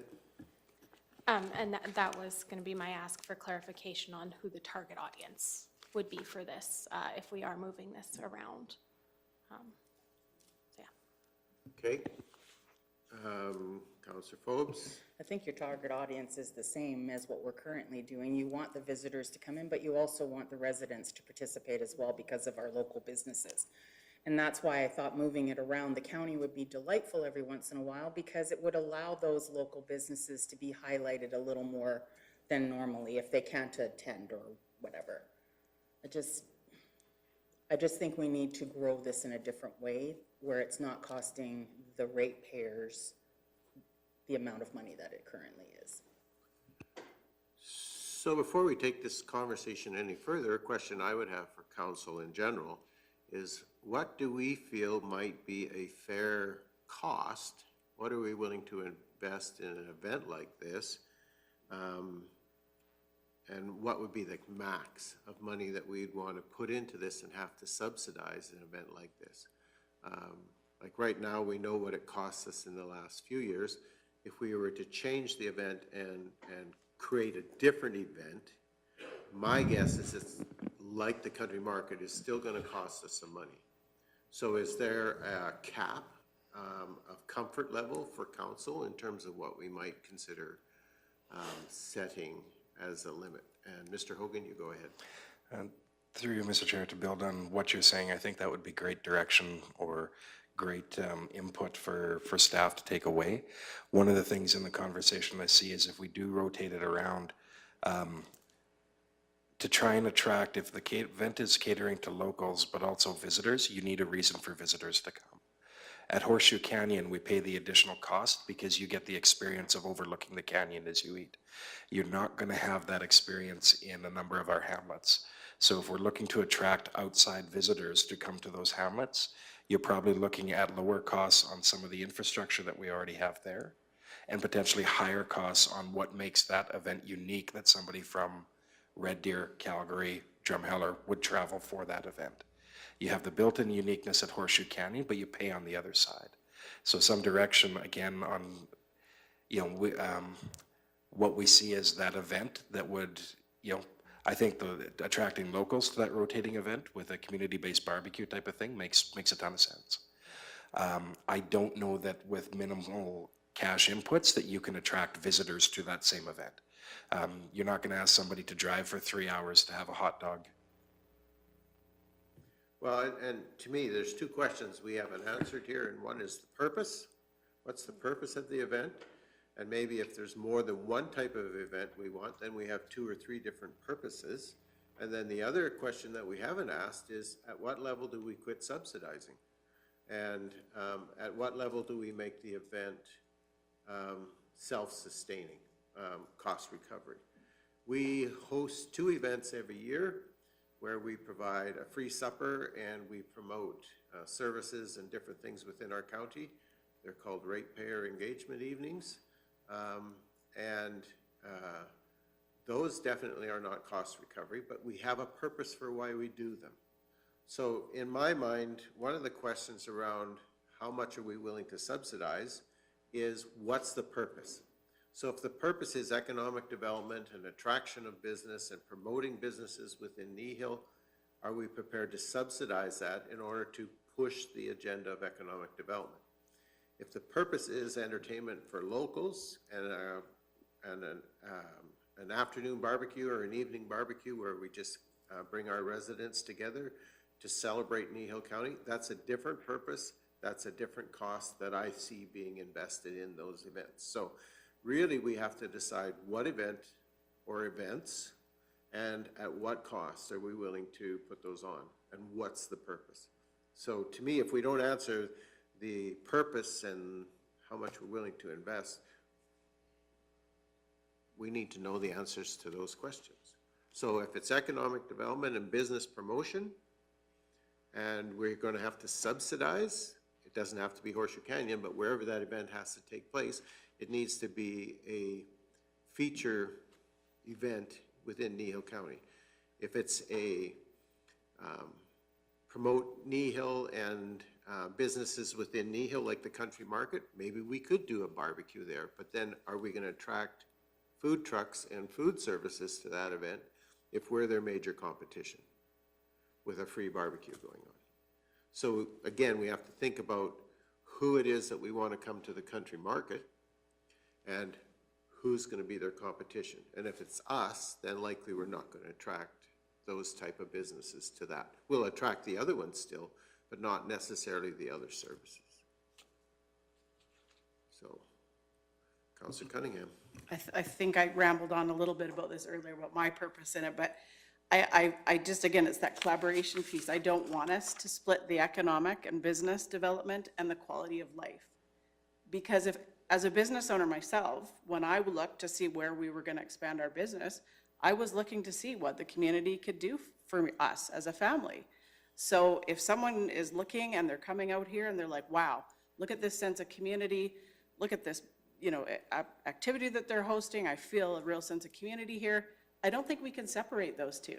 But your target markets are very, very different. So what was your target market for the long table dinner? Target market for the lawn table dinner, if we're promoting it based on what you just described, is entrepreneurs who aren't necessarily doing business within Kneehill County, entrepreneurs who are doing business within Kneehill County and who may want to expand their business, and other businesses that we might want to attract within our boundaries. Because that type of event is saying, wow, look at us, see what we have to offer, and rah, rah, right? Kneehill County, we're number one. The other type of event that I hear Carrie talking about is more an event that's accessible to the residents who live in Kneehill County at a low cost. And again, it's promoting Kneehill County and what's here, but the target market is very, very different. And I see them as two very, very different events. And so the amount of money that I might be willing to invest in an economic development promotion type event and the type of money that I might want to invest in a local residents, see what's within Kneehill, totally different. Because one, I'm targeting businesses and trying to pull them here. One, I'm trying to educate residents about what's here and trying to allow local businesses to get exposure, and the country market does that wonderfully. Give local businesses exposure to people who live within Kneehill County and the surrounding areas to understand who's here and what they can access. Whereas if I'm trying to draw business in, that's a whole different event. Go ahead, Councillor Cunningham. You and I will have to agree to disagree on that part. So I guess if we're going to look at it in those terms, I would like to know, we must have collected the data, so what businesses have we garnered in Kneehill County due to the long table event? Like what positives have we brought in? Like what has been the economic success of that event? Okay, and my answer would be at this point in time, probably none, because we didn't have that specific focus where we went out and marketed to companies that we were trying to attract into Kneehill. So we haven't done that in the past. And so the question is, if we're going to change this event to be something different, then whatever it is that's different, and how are we going to promote that, and how are we going to fund that? So if it becomes just multiple country markets, we're promoting internal businesses to the residents within Kneehill County, the country market does that quite well. We know it's costing us, let's say it's costing us $7,000 every time we do one of those, plus staff time. We know, then I could say, okay, if I did that 3 times in the year, it's going to cost me $21,000. Am I willing to invest that to give those local businesses exposure? Then I can answer that question. And the purpose just is to promote internal ag entrepreneurs and small business people who are providing product that people might not know they're out there. So what we're doing is we're promoting their business to help them survive within Kneehill County and give them an opportunity to get a foothold in the local market. Then I can go $21,000, 3 country markets, going to be extremely successful. We're going to draw people like crazy. I can get behind that. Then if we start to talk about targeting businesses that are not within Kneehill County and trying to pull them in here to do business here, that's a totally different event. That's a big splash event. That's a tux and ties, top of the canyon, big costly event. It costs Kneehill County a lot of money, and the intent is it's only successful if we draw business in. Mr. Gannon. And Jerry, did you want to make a comment? Okay. Mr. Gannon, you had a comment. Thank you. Just to play off everybody's comments there is the purpose and the target also are very critical on how we market and how we try to attack and obtain those deliverables of the target audience. And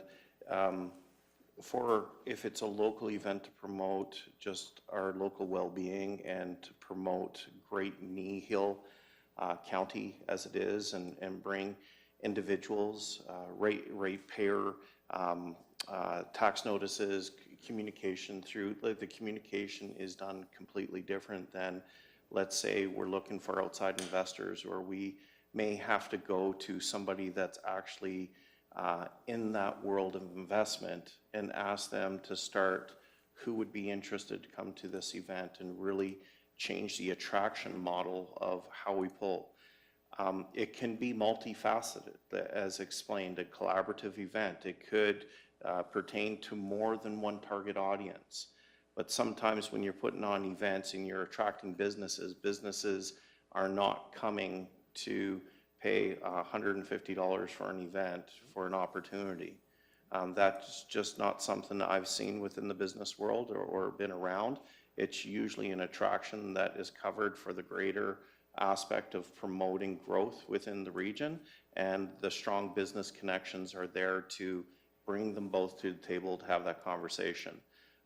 If it's a celebration of life and things, those are different targets as well. And we can hit all those targets. We just want to know from each individual counselor where your targets, and I think that we've heard quite a bit of where you feel those targets are. But if you feel that something's missing on where you think the targets are, we can come back with multiple options on those individual targets, or how to group them together or create better opportunity.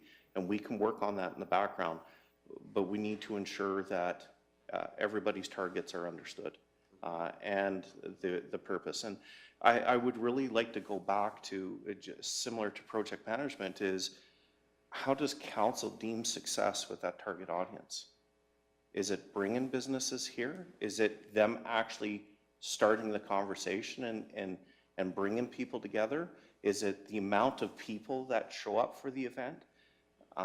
Understanding what success looks like allows us a little bit more understanding of how to build that program to create those successes. Other comments? The neat thing about having 7 people around this table is we don't always have to agree or have the same viewpoint. And that's healthy, so that's a good thing. So, and, okay, Councillor McGee and then Councillor Phobes, and You can get tired of me talking history all the time. I'm gonna call you Jerry. Yeah, it's clouding my ability to sort through the information, so please allow me to verbalize this and get your feedback.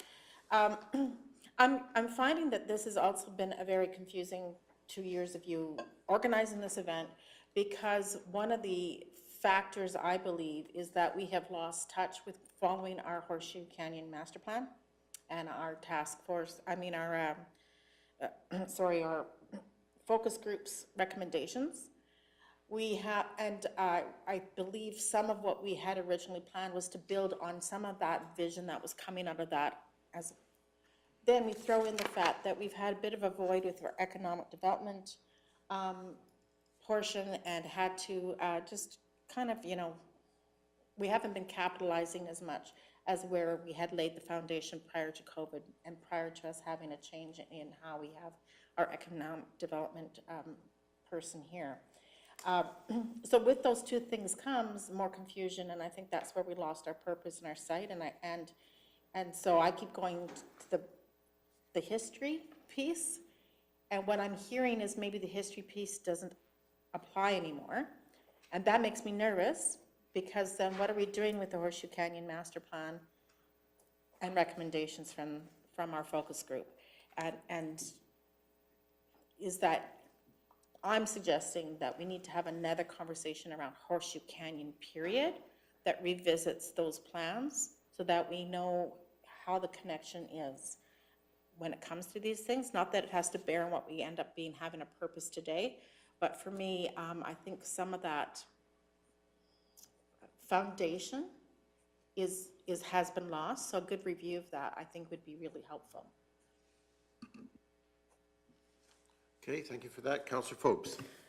So I guess when I was saying that I would like to see it moved around the county, it was also for the fact that it would allow people that were visiting to see how close we can come from Corridor 2 down to different parts of our county, not just Horseshoe Canyon. I mean, I love Horseshoe Canyon, and before I sat here, I hadn't gone down, and I went down. It's a beautiful site, but it's not our only site. That's my only concern. When I look at this, I look and I see there's the country market, which is the farm days part of it. That I have zero issues. Egg could totally do that. ECDev should be doing the long table, because that, if your purpose is to bring businesses into this county, then that's the way it should go, is with the ECDev department. And then work together as a whole. Okay, that's excellent comment, thank you. And Councillor McGee. Yeah, I really see what you're saying there, Councillor Forbes, and I just want to share a couple short stories around that dev part of it. At the long table, I was able to attend this year, and I found it exciting when there was a pocket of people that were there under the development conversations, and I had conversations with some engineers there. The ideas they had for development and engineering and what this site could be, they have been visiting regularly. The one person was a new staff with this particular company, but they were amazed at how little we have done to capitalize on the beauty of that site and all the opportunities that could bring for development, for tourism, and just for simply having visitors come. The other, had conversations with a couple from Edmonton who searches out these rare opportunities and wants to see something rare and unique that is fantastical, I guess would be the word. And so they were just amazed and would come back again, but they rotate. So there is that market out there to just to, and I think it's much more common than we realize.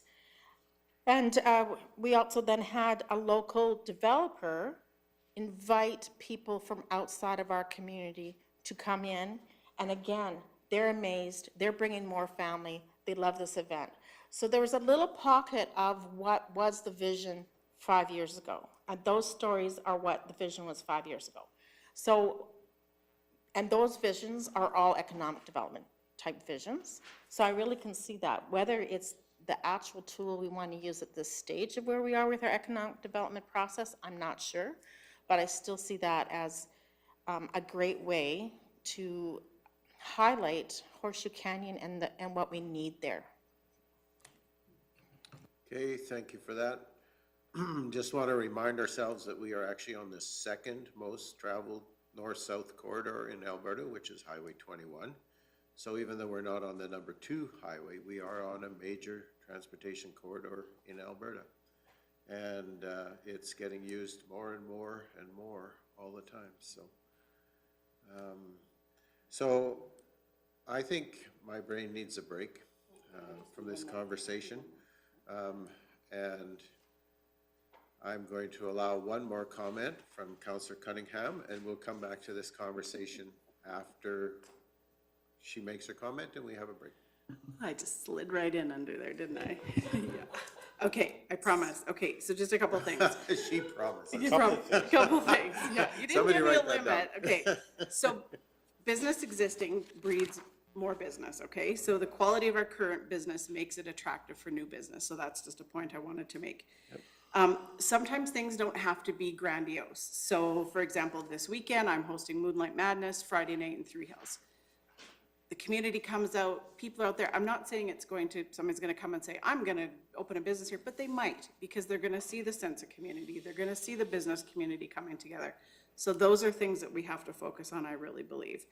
And when we talk about the different events, I just want to speak personally. My husband is looking to expand our business. And he's going to be somebody that is going to be more feel comfortable going to a barbecue. He is not going to feel comfortable. I think somebody mentioned the black tie event. That is not going to be it. And I don't know the entire business community, but from what I do know, that is going to be more of what they're going to be for. They're not looking for having to put a tuxedo on and go out. We are in a rural community, and that's mostly what people want. So that's it. I'm done. No, I'm sorry. We're recessed, and we're recessed to 11. Hold that thought, and you can come back to it.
It's 11:03, and I'm going to call the Committee of the Whole meeting back to order. And first comment will go to Councillor McGee, and then we'll move on from there. I just wanted to, because we haven't gone here yet with all the conversation, I love that we're talking about what is our purpose and, you know, what do local residents want to see. I think that has to be the key in the beginning always, for clarity. The piece that I analyzed why I talk about history so much, and I figured out why I keep bringing it up, is because for me, the key piece of a lot of the things that we originally tried to do here is because we see the importance of bringing money outside of our residents to support this.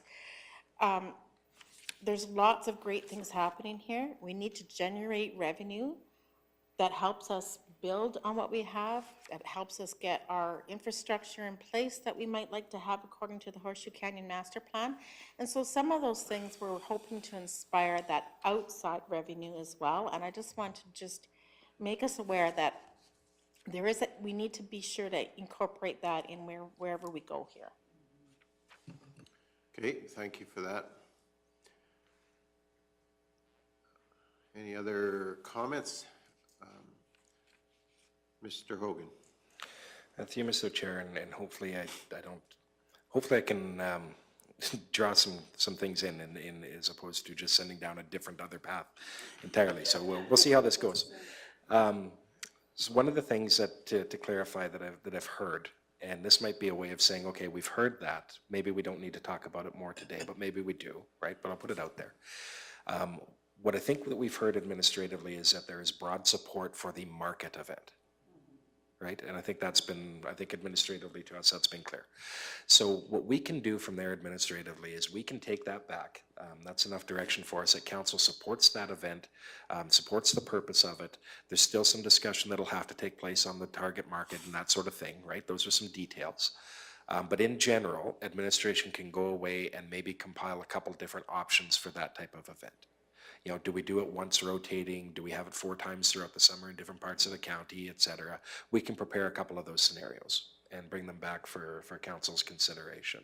But that's predicated on, like I said, I think there's broad support for that type of event.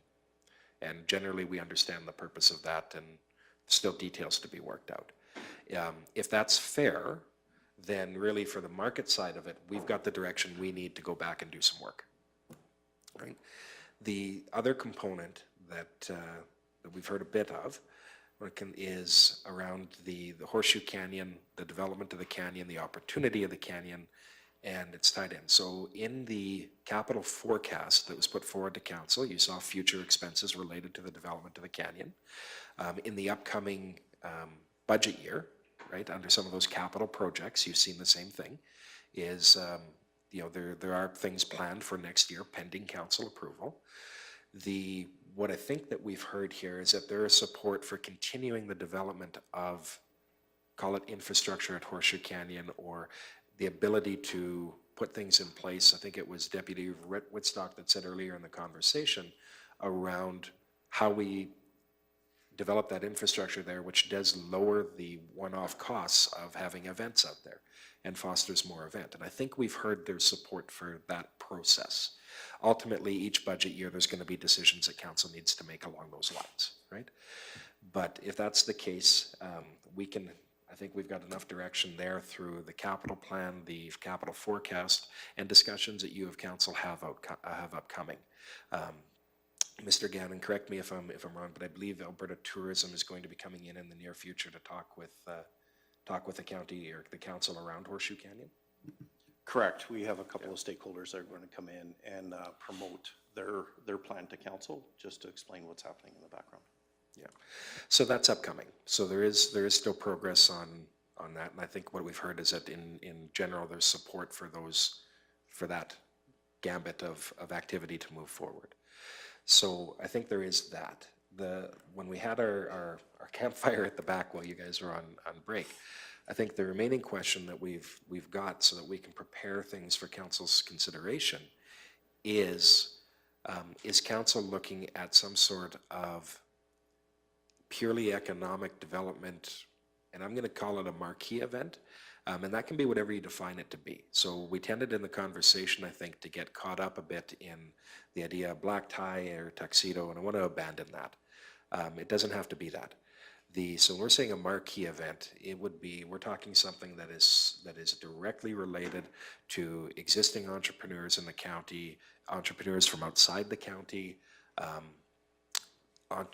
looking at, I would expect that if we were to put on an event like that, we're likely talking about, well, who are we bringing in that's not just those entrepreneurs, but connecting them with the community futures of the world. Travel Alberta, tourism aspects. I don't know if if the title is still Alberta Innovates or whoever, but there are those other entities within the province that you would hope would be at, if that's our goal or that intent.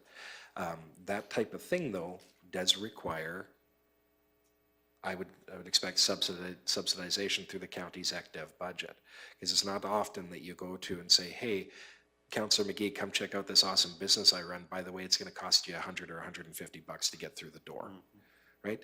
Now, there are trade shows you attend, you pay a fee, that happens, right? But those are generally small. If we want to bring people together, you want to remove the barriers for that happening, right?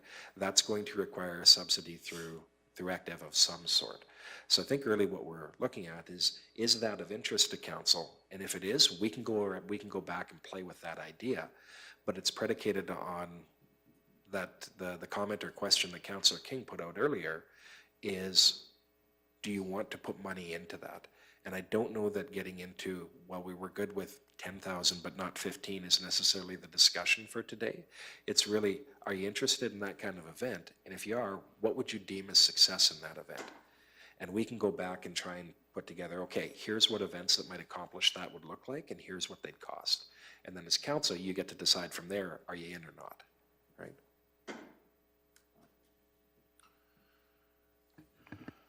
Thank you for that summary of our conversation. I think you covered it quite well. I was going to bring up the whole Horseshoe Canyon issue, and so I'm glad that you did that, knowing that we have some conversation coming on that one. So, are there any other comments or discussion? Any further direction that's needed from us, or any further confusion that's needed from us? We've gone in a lot of directions, and that's good. I mean, we've had a good discussion, and so hopefully some things have been gleaned from that, and from Mr. Hogan's comments, I would say that's probably very true. So, go ahead, Valen. Yeah, so I'd just like to further ask the question that Mike had kind of posed at the end there, is of the marquee event for economic development, is that of interest, and would you like to see us move forward on that, or would you just like to see the market continue and those options being brought forward?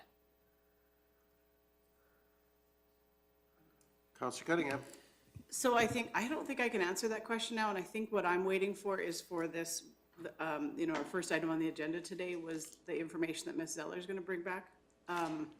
Because I guess, what are we trying to achieve with that event? What information are we hoping to garner? And like, what are we wanting to hear from those people? I guess I know there's going to be people that weren't part of that survey, but I think I would just want to wait until we're a little bit more firm on what our direction is, where we're going with that project. So what I'm hearing is that possibly maybe sometime once we have more information. And Councillor Christie. Just to comment, watching consumer advertising right now, when you watch the SUVs and all that kind of stuff that are being produced, and you watch in the parking lots right now of all the tents that are on top of vehicles, and COVID changed the way our consumers are doing recreation. For sure, you watch, that's high cost to do those vehicles, but they're going out. When I'm watching the Buffalo Jump and the traffic that's going by there, 2 years ago it was beat up old vehicles. Now it's high-end SUVs with an overnight tent on top that folds out and away we go. If we promote this, they're coming, for sure. But for sure, I think we need some kind of a country market at Horseshoe Canyon that's more than once a year, and that takes infrastructure for me of some sort. So washrooms, some kind of a site that's less labor intensive to set up a country market on a weekend. When I'm watching like Calgary Red Deer on their farmers market, they've spent millions of dollars on those facilities and they're full. Like I've been into both of them 2 or 3 times where all the booths are full. And there's crowds going through there. And it's high-end cost, but it's being paid. So I think that's the target of outside our area, but it's also the feedback we're getting from our consumers is we're not engaging them. Okay, thank you for that.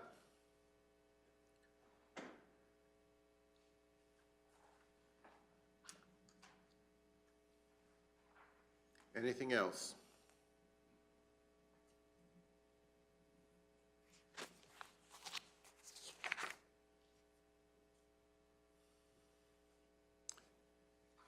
I'm not seeing any other comments or discussion, questions. If not, then I would be looking for someone to make the motion that we ask administration to provide options for future growing Kneehill events for our consideration as council.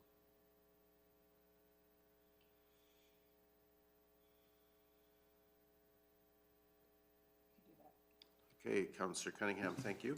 I'm just kind of looking at administration, thinking I'm not sure they got the information they were looking for, but hopefully we can get that to you in the future. But so I'll move that the committee of the whole request that administration provides option for future growing Kneehill events to council for consideration as discussed.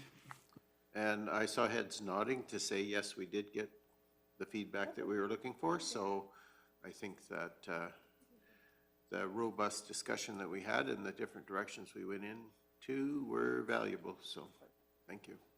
So we have a motion to request administration to provide options for future growing Kneehill events to us as council for our consideration.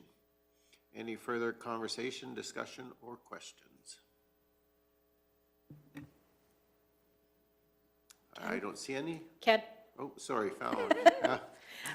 Thank I you for just- interrupting me. I just wanted, before you guys made that motion, we did have one more slide, or a couple more slides on here, just about other events that are happening. Is that something you'd like to hear before your motion, or are you guys satisfied with your discussion? So would it change the direction that the motion is implying that administration needs to go? I'd love to see them, so go ahead. Okay. I guess it could fall into the category of other discussion, so there we go. Yeah. So I'll let Jenna elaborate on this. Okay, so we're looking into alternative options. Options keep as is, same type of event, alternative location, alternative events at Horseshoe or different locations such as a music event, drive-in movie, egg promotions, camping promotions, or a quarterly market. Or we participate in existing community events, and we have a list of events that are going around the county throughout the year. So different family fun days, different markets. Yeah, there's a ton of possibilities that we could be involved in. So in conclusion, administration will be obtaining feedback from the ASB and will bring all the information and options for future events for council's consideration. Okay, thank you. And sometimes the question always is, how can we piggyback on something that's already there, and how do we gain value from those events? And certainly, it's worthwhile discussion as well. So we do have a motion that says administration will be bringing back options, and both from the Ag Service Board side and ECDEV, I would assume. And so is there any further discussion regarding the motion? And thank you for your presentation, by the way. Very much appreciated. So any further discussion? If not, we have a motion on the table that we request administration to provide options for future growing Kneehill events to council for our consideration as the discussion this morning. All those in favor? And that is carried unanimously. And once again, thank you for your patience and letting us go in the directions we needed to go, and hopefully we've helped. So I appreciate both of you being here and the time that you've spent preparing for this morning. Thank you. Yes, thank you, council. We did get quite a lot of discussion, and we really appreciate the feedback that you've provided. Thank you.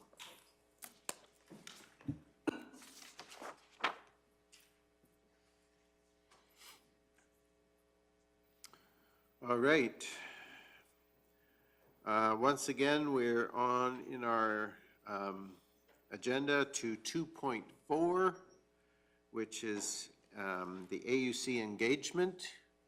And I'm not sure who's handling this. Mr. Hogan, Ms. Hazelton, Mr. Gannon. Oh, you were pointed at. Yeah, it'll be me. Mr. Hogan, I guess it's you. Hey, Mr. Reeve, we're just, are we able? So as the sheet is being pulled up, council is aware that the AUC, the Alberta Utilities Commission, is currently in an engagement process regarding the development of renewable energy in Alberta. As part of that, we're looking to submit feedback through their comment matrix that they've put out on their website. What we've done and what we're currently bringing up on screen is we've taken the questions from that matrix, we've put them into a Word document so that we can go through what administratively we filled in answers for most of the questions, but of course we want council's feedback on what we're putting in there prior to hitting the submit button. So coming out of the discussion today, really this is we're providing this to the committee of the whole for information, but if there are changes that the committee would like to see, we have the opportunity to make those before we actually submit them through to the site. So the first bit is you'll see 4 categories in here. The first one is on reclamation security, and I think if council wants, we can go through those question by question to go through what the question is, what our answer is. So question 1, should Alberta impose mandatory reclamation security requirements on all types of power plants? Administratively, we're suggesting yes, all types of generation facilities should have mandatory reclamation security requirements. We mention it later on in the survey. That's predicated on the fact is theoretically they all need to be reclaimed at some point. Okay, so I guess my assumption is that if we have specific feedback at some point in this discussion, we're just going to jump in and provide that. That would be administration as we go through. Yeah, through Mr. Chair, that would be our hope, because the intent is that after the meeting today or tomorrow morning, we're putting these into the document and hitting the submit button. Okay, thank you. So 1.2, do private contracts between project owners and landowners provide a sufficient level of reclamation security? Should private contracts between project owners and landowners regarding reclamation security be standardized? We're recommending that we put back private contracts between project owners and landowners do not provide a sufficient level of security. There's no guarantee that a landowner has the resources, expertise, or capacity to effectively ensure a sufficient reclamation amount is identified and in place. And what we really mean by that is that if you're a company looking to develop something, you've probably been through this process many times. If you're a landowner, you probably have not. And so even understanding, you don't know what you don't know. And so what we're really saying, and that's what we mean by they may not have the capacity. You might be dealing with somebody who, even to hire a lawyer to go through this stuff is going to be an effort, right? Mm-hmm. So what we've said is that there's no guarantee that the landowner is going to have that ability to make sure that they've looked after their interests appropriately. And that's through no fault of their own. So as we go through here, saying the wording should be standardized and the reclamation should be regulated through the province. And that's really us saying it shouldn't just be and I know it's not a handshake deal because there's a legal document in place, but it should be something that some oversight by some entity, and we're suggesting the province play this role, should be saying, yes, that's sufficient. That we're not agreeing to a reclamation security of, $1 million sounds great today, might not be that much in 25 years, right? Go ahead, Councillor. I would McGee. like to see a statement added, please be the wordsmith, but that recognizes that landowners with long-standing contracts that were never enacted over the last several decades for some of them would definitely have outdated plans, and that needs to be, those contracts need to be revisited for that, for this purpose. Okay. If committee of the whole is good with that, we'll figure out we understand the point that you've made. If committee of the whole is good with that, we'll go back through the document later and figure out where to work that in and the wordsmithing, if the group is good. Yeah, I think the point that Councillor McGee is making is like the existing project that's being proposed, some of those contracts are like 10 years old. And some of the people who signed those contracts were under the impression that it was happening in immediate time frame. And so there's been changes of ownership, there's been changes of perspective, and people are locked in. So it's a very valid point. Okay. Yes. Yeah. Okay, so we'll go with that feedback, whether it's this answer or another one, we'll figure out where to work it in, and we'll work in that point that there should be some form of term limit or, well, I'll use it that way, there should be some sort of term limit to these agreements. Obviously, you're not going to pull out of the agreement once the thing's been constructed, but prior to that point. Prior to construction. Yeah. Councillor Cunningham. Well, and just not only the term limit, but what we're hearing is some families, maybe a parent had signed up, the parent has since passed, the family wants out of the contract and they're not allowed. So I don't know if there's any way to, some kind of an out clause, there should be, if the project hasn't been started, constructed, yeah. Yeah, and that's kind of my point too, is that what might have been agreed on 10 years ago, we have more information, more education, it wouldn't be suitable, is one of the points. The other points is, so that, in my opinion, those things should have an expiry date, and we need to do that retroactively from history.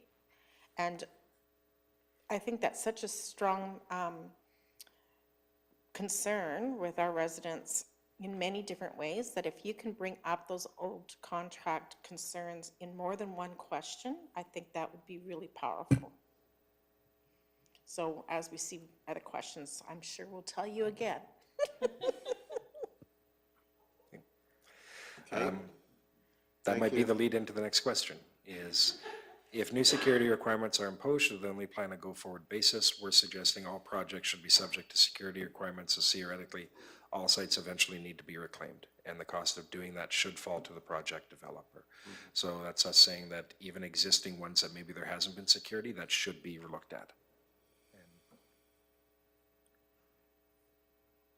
So on that one, we can add all projects, we can make it a bit more clear by saying new and existing. We can insert that wording in there.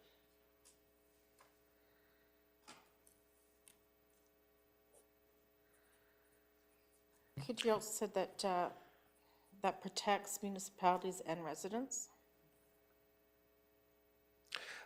We can, although that might be covered by some of the upcoming Okay. by some of the upcoming questions, so we can take a look at that.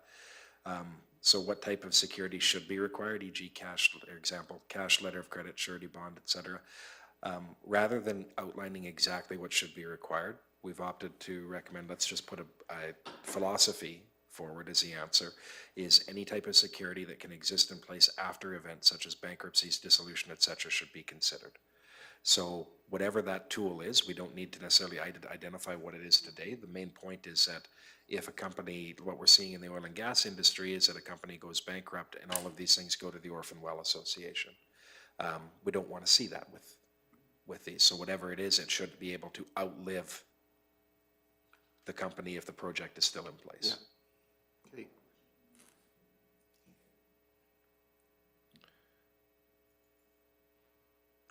The 1.5, how should the amount of security be determined? And we put the amount should be determined by a third party with expertise in reclamation and remediation.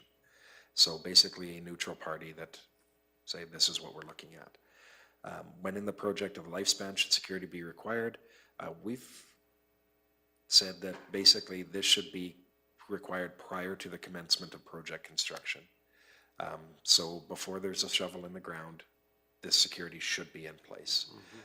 I don't know that you're going to be able to really suggest putting it in place earlier than that, because then it becomes unfeasible to that, but definitely by that point.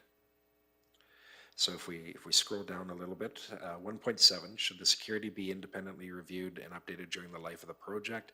We're recommending we say yes. Now, we have put in annually here. I don't know if that's going to be overwhelming or not, but it is what we've put in, is the development of yearly modifiers accounting for cost increases could be developed for this purpose. So if we see, like we've seen in the last few years here, that a $5 million security was sufficient, and then we see construction costs, or let's call it work costs, increase in a large amount, then the inflationary impact of that may not be we predicted at the start. And so what we're saying is there should be a review process throughout the life, that if we're seeing some of those things, we're seeing those escalation in costs, then there's that mechanism that we can still make sure we're covered. I say we, that that Albertans can make sure that they're covered. The other thing we have put into this answer, that is a question, is such calculation could also potentially incentivize recycling to ensure material is not just being buried or landfilled. Bit of a double-edged sword here, because you might be saying, what we don't want to leave it open to is they're saying, oh, we're going to recycle them so the security can be lower. Well, we don't know that yet, right? We hope that's the case, but we don't know it today, particularly prior to construction. But do we want some way of incentivizing the recycling happen so that they don't end up taking up space in landfills? I think we do. So we've put in a broad statement to that effect without going much more into how that might occur, only that it maybe should be looked at. How should the power plant owner demonstrate security is in place? And we're saying, again, following that theme of the security should be able to outlive the company if various events happen. The way to do that would be for that security to be held by a different party, not by the landowner, not by the company, by somebody basically in a trust, and we've used that word in there, and we're suggesting the province is the entity for that.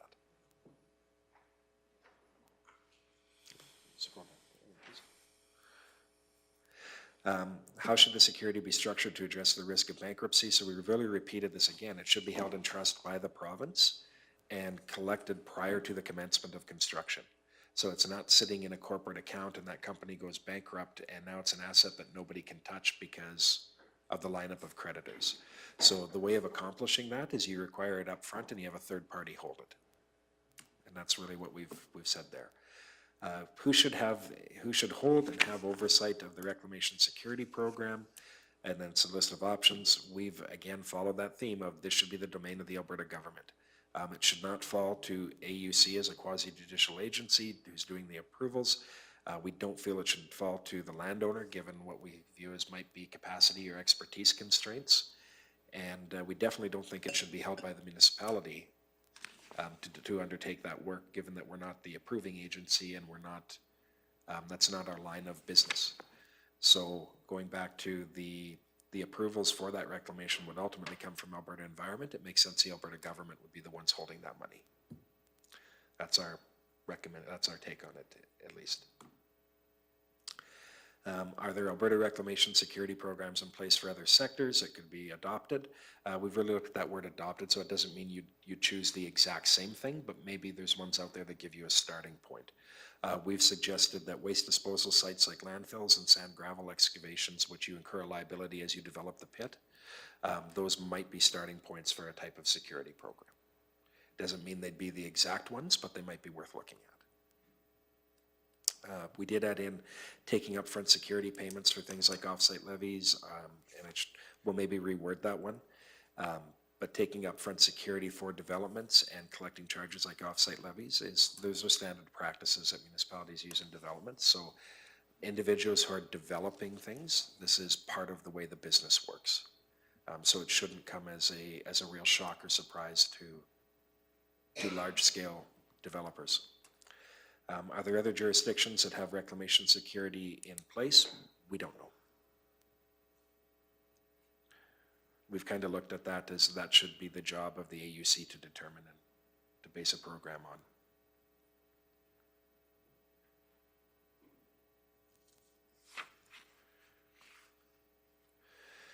The next one is development on agriculture and environmental lands.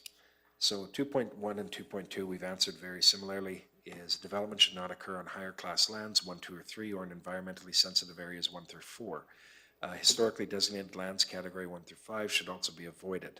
These developments should not take place where impacts from the site can affect natural drainage or watershed quality without proper mitigation measures in place. So this came up earlier in the conversation too, that what the mechanism for that is to be determined, although in this context it's not up to us to determine what that is. We're just saying anything coming off that site before it hits a natural drainage program should be subject to something to make sure that it's good for that. The overall cumulative effects should be considered. If we scroll down, the next one is really the same type of answer. We've shortened it up a bit, but the question, are there land or soil classifications, classes where power plant development should not be permitted? We've really given a shorter version of the same answer. Should certain lands be set aside in Alberta for only agricultural uses now and in the future? If so, how should these lands be identified? We've put, while it's ideal to protect high classification agricultural land as a long-term goal, especially from high-density industrial activity, it may not be feasible and should be something that each municipality has an opportunity to decide based on the vision they have for their municipality. Pardon me. Non-agricultural development should be directed to areas where development will not constrain agricultural activities. This is a tough one because in this context, we're talking about power plant development. But the carryover to this, like we've talked about in council before, is if we're going to say that those lands should only be for agriculture, it's not just power plant development that they'll be restricted for. That may restrict other uses that if a county wants to develop an industrial park, if you want to do a multi-lot subdivision, to give residents places to live. If you're going to restrict those, you might have a lot of those unintended consequences that you take with you as you do this. So we're recommending that we answer that in a way that is saying, let the local municipality decide. And that way they can follow their vision or their ideal, because if we basically say as Kneehill County, we're not going to allow development on class 1, 2, 3 or ag land, we might as well eliminate the ag department, because we're not doing anything at that point. All of our land is going to be possibly up for some sort of development, depending on what it is or what's proposed, right? Should there be a streamlined and or prioritized approval process for power plant development on certain types of lands? There's a bunch of other stuff out there, but if we scroll down, we're saying if municipalities are allowed to create specific zones for this, some streamlined approval may be possible. Otherwise, the same process, including public consultation, should occur. So if a municipality, as an example, says, you know what, this is an industry that's knocking on our door and we're going to welcome it, but we're going to say, you know what, maybe you can't do there, but we're going to pre-zone or overlay this area here where we want you and you can be. Maybe there is an opportunity to get that process moving faster from a development perspective. There are a number of municipalities out there that would like to do that. So again, leaving it to that, maybe there's a possibility there that could be explored. What municipal planning information should the AUC review when considering a power plant development? So our planning documents that we've put a lot of time into preparing and a lot of effort into preparing. They reflect the long-term vision of a municipality. They're done within the boundaries established by the province already and should be considered. So we're saying the AUC should review and be bound by the MDP, which sets the vision, goals, and objectives, which provides strategic perspective to help inform development decisions. ASPs and the land use bylaw should also be considered, as these documents outline the specific requirements for any land use district. So that's setbacks to other users, roads, watercourses, etc. These documents also outline potential future land uses and environmental limitations that need to be considered. So again, what we're really saying is we've got to a lot of work preparing our local planning documents, depending, based on our philosophies and our vision for the municipality. Consider them. Scroll down, please. For power plants that do not align with the approved municipal land uses or zoning, how should AUC consider this within its public interest determination? Should be considering a number of issues is what we're saying, including local impacts to property, traffic, viewscape, land production, stormwater management, disposal of equipment at end of life. And then Brad said there's no guarantee that a municipality will accept material at a landfill or allow it to be buried within that municipality. While it's possible to recycle the materials, there also isn't a large-scale recycling program in place that will do that at the scale that we're gonna be seeing here in a decade or two. We hope by that time there is, but as of today, there isn't. Would be helpful if municipalities were able to establish reasonable exclusion zones, so this builds on the last question, that would be included in the municipal development plan and that would be adhered to by the AUC. So just like they do for NRCB and confined feeding operations. So that would be, again, we've put in that word there, that'd be reasonable. And we've done that based on if we just come in and carte blanche say, no, not allowed anywhere, we're gonna get overruled by the province and the AUC and it's gonna go somewhere, right? So how do we flow with and control the process rather than necessarily fight a losing battle outright? The AUC requires power plant developers to provide a summary of their consultation with local jurisdictions. Should the requirement to consult with local jurisdictions be enhanced, and if so, how? We said developers should be required to demonstrate that their proposal is compliant with local jurisdictions, bylaws, and policies, including accepted plans for end-of-life disposal of material, non-removal of topsoil, as well as weed, pest, and vegetation management, and emergency response. And then we put in brackets, many local fire departments are not equipped or trained to respond to events at these sites. So what we're saying is come back and demonstrate to the AUC as the approval agency that you've had the conversation with the municipality so that you know that if our fire department can't do it, you've got to have some private firefighting company ready to go, right? As an example. Local conditions may dictate additional measures to ensure impact to adjacent landowners is minimized. So that's again leaving it open for, as municipalities, we have a lot of similarities, we have a lot of differences. It's going to be differences at the local level. The third one, development on provincial crown land. The overarching theme, I think, to our answers here is that kind of boils down to, I guess, what's good for the goose is good for the gander. Is if you're going to allow this development on private land, you shouldn't be saying no on crown land because you're worried about things and then putting it on non-crown land. If it's good enough to go on non-crown land, it's good enough to go on crown land. And we have put in there within the accepted parameters or structure of the approval process.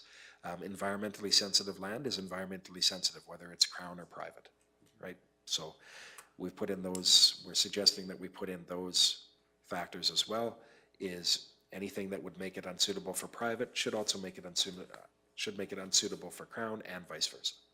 Right? So that's the gist of 3.1. 3.2 talks more about the leaseholder, as they should be. So what consideration should factor into the Commission's public interest determination? So impacts to existing crown leaseholders, permit holders, et cetera, be considered. As a leaseholder, they should be considered as they already have permission to do an activity on the land, and that permission has come from the province. Again, most crown land would have limiting factors due to environmental sensitivity or historical protections, so be consistent. That's that kind of theme I just talked about. Shouldn't matter whether it's crown land or not, the same criteria should be used in the decision-making process. Pristine viewscapes, administratively, we've copped out of 4.1 a little bit and looking for some feedback for committee of the whole. How should a pristine viewscape be defined?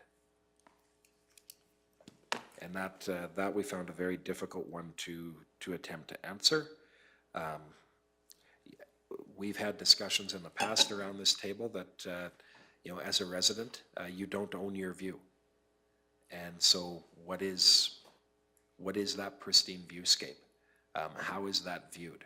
How do we communicate to the AUC around that a pristine viewscape is not just the one of the Rocky Mountains as you're driving into Banff? There are other landscapes out there at the local level, right? How do we differentiate between those two? So we are looking for some feedback around how does council want to address that question, or do we leave it blank, or what feedback do you want put in there?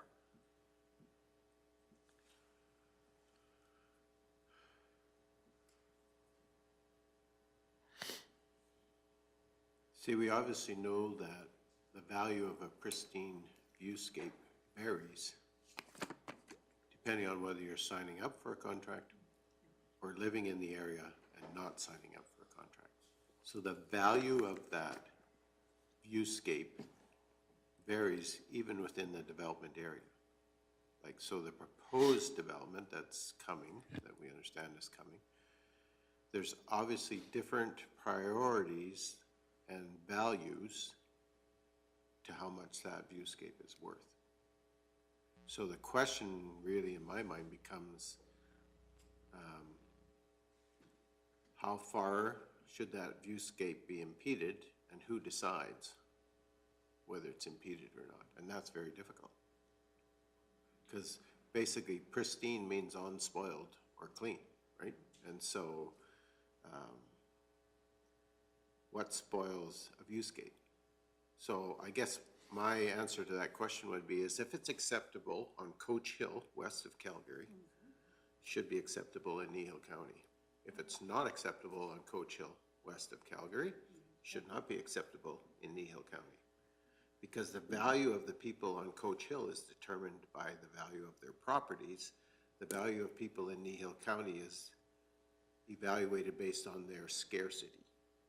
So because there's a whole bunch of $1 million homes sitting on that hill, to put 56 windmills to the west of them is unacceptable. Why is it acceptable for 65 people to have to live with that same view? Are they worth less than the people on Coach Hill? Mr. Christie. My comment would be it's in the eyes of the beholder. I've had conversations where they like looking at them and others just hate them. So how do you define that, and how do you protect that?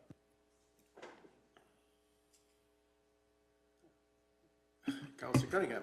I think if you just copy exactly what Reeve King just said, that would be your answer right there. I like that. But I mean, I don't know how you put it in there too, but I mean, I have had multiple calls from a ratepayer that's, their new pristine view is gonna be 3 very large wind turbines. I mean, I guess, is there something in there we could put, like, they could be put in areas where there's less residential development, where there's gonna be impact on the pristine views, but I know that's tricky, but I do really like what you said. So in our new land use bylaw, what's happening for that specific ratepayer wouldn't be allowed because they would have had to sign off on the development in order for those wind towers to be in place, because they're closer than our setback distance that's required in the new like use bylaw, right? I think they're still gonna see them though, like if you look at the map, they might not be on this, they might be on like this quarter, this quarter, this quarter. So I mean, they're gonna be within there. There won't be multiple on one, but yeah. Yeah, and that's why I said there's different values to that viewscape depending on who you are. And the unfortunate thing is that you get, this is all scrambled in with landowners' rights and, you know, all of those things that need to be considered, but when you're talking viewscape, aren't ever considered. Sure, go ahead, Councillor Cunningham. It's a hard one to answer because I know a local company that was building solar, one of the people that worked for the company was asked, would you want to have this as your view? And the answer was no. So it kind of goes back to your comment. They don't want it, but they want us to have it. So, and I guess another hard part is a lot of the people that are doing this do not live in the area. And so they're not being impacted. They're only being, Councillor Phillips? Yes, I was going to make that mention as well, is that some of these developments, even though they're landowners, they're absentee. So they're not going to be affected like the people that live there on the other acreages that may not have signed up. So it's, the only thing it's affecting is not anything in their backyard.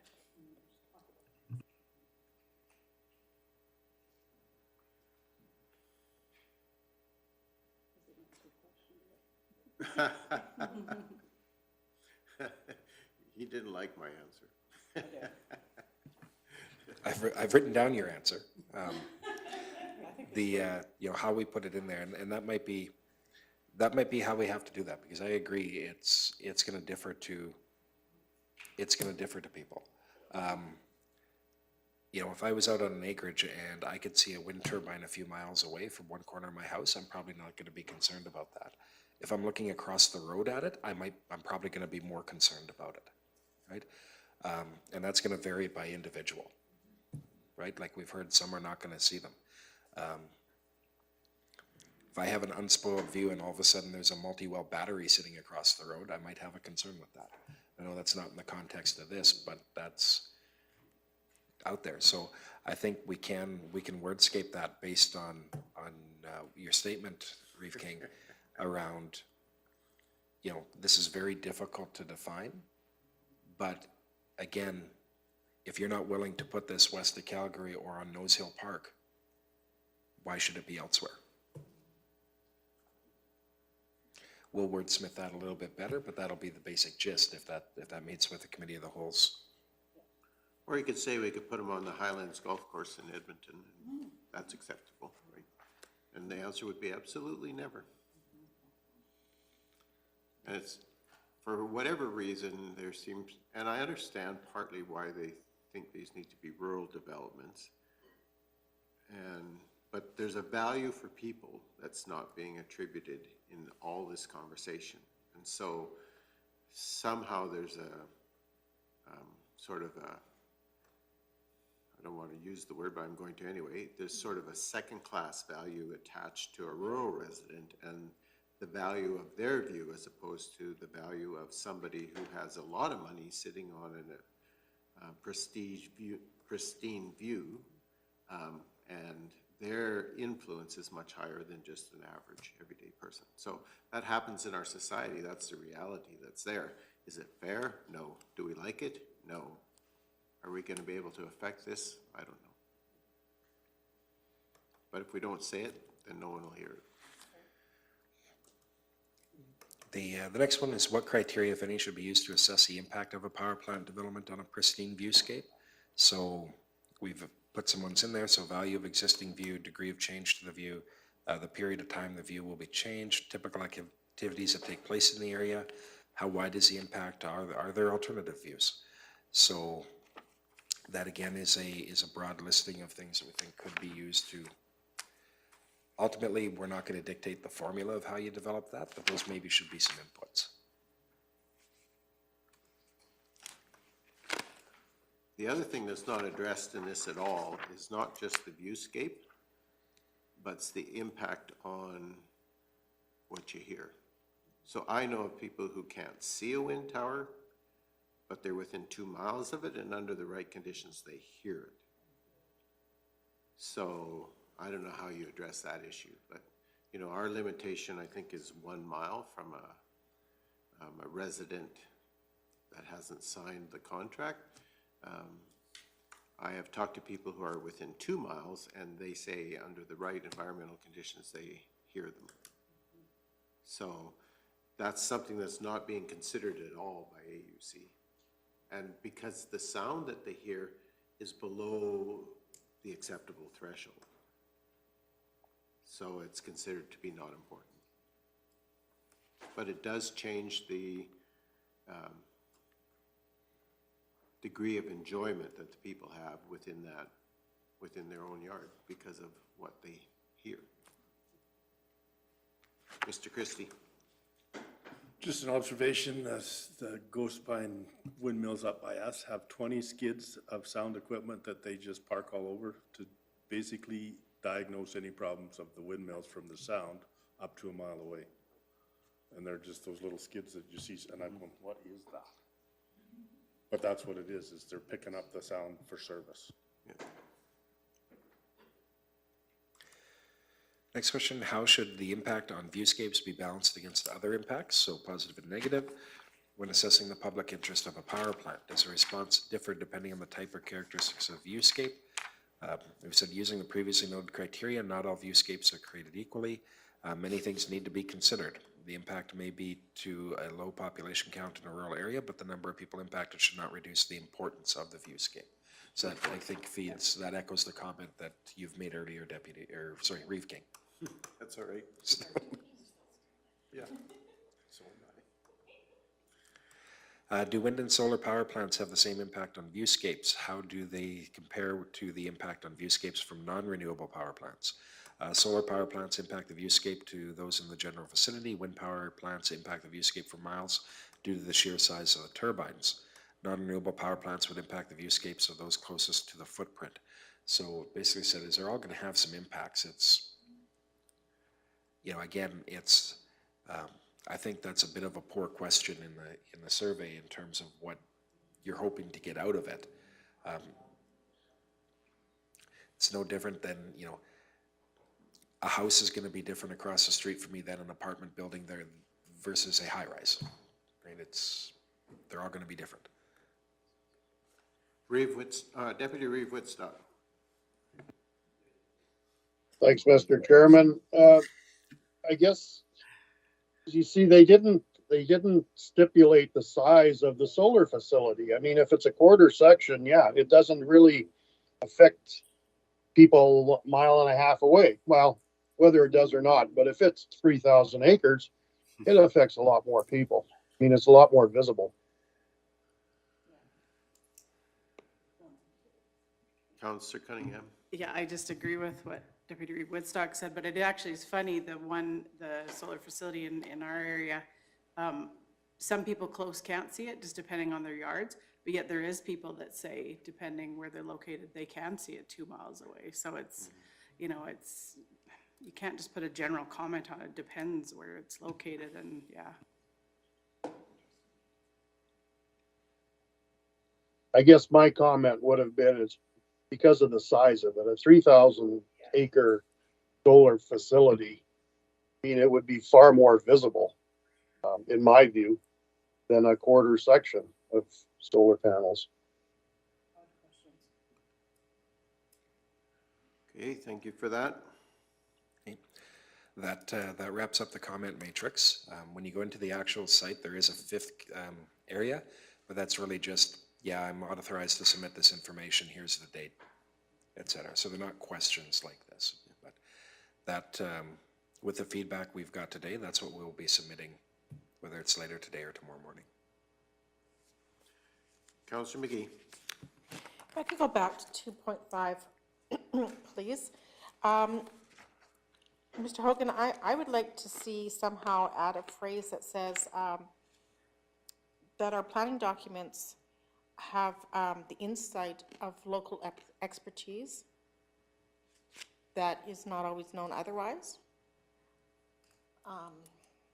Again, wordsmith me, please, but I think it's very important to say that what we here have put in those planning documents have really good expertise reasons why, that you at AUC wouldn't have access necessarily to the reasons why they're that way.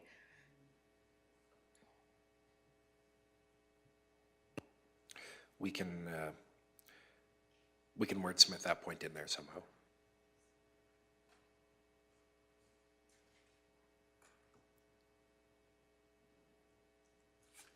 Okay, any other comments? Councillor Cunningham.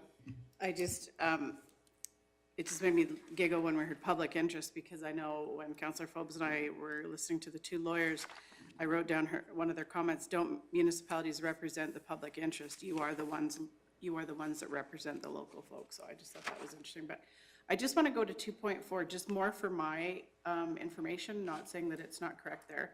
But when they talk about, you know, going on certain lands, municipalities have the option to put them like on a direct control district. Is that correct? Mr. Hogan. Thank you, Mr. Chair. We can. That some municipalities have required a rezoning, whether it's to DC or industrial, or you might create a special zoning for it, right? You have the ability to do that, so you could. You're going to be limited to still dealing with what the AUC hasn't, right? And you're not under the current regime. Even if you denied the rezoning, the development could still go through upon approval from AUC, right? So. Yeah, I can't remember which municipality, but one of them, maybe Ms. Hazelton will know, but one of them just automatically says you're going here. If you're coming in, you're going to direct control. I don't know if it was Wheatland? Okay, thank you. But I think they're doing that because You need to use the mic, Bart. So Jerry what can hear. yeah, what Ms. Hazelton has said is that we know Wheatland, as an example, has done something like that. We have heard from their council, though, that they are contemplating, or they have, or are contemplating on doing it because it is giving some false hope to their residents. Yeah. That by denying the rezoning, they're denying the development, or they're gonna shut it down, which they know is not the case. So, yeah, we know there was at least a reevaluation there of not giving that false hope to the community that could be done. Was it Foothills County too that had something like that?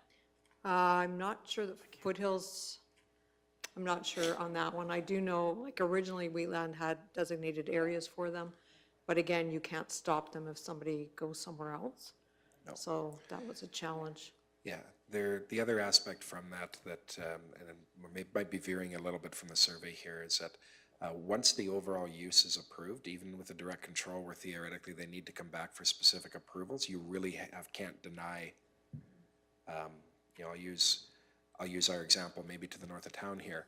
Once that solar facility is approved there, you really have no ability to deny them the right to put up an office or et cetera, that anything that's used for, you know, we had a discussion, or we had before us not long ago around a communications tower for the site.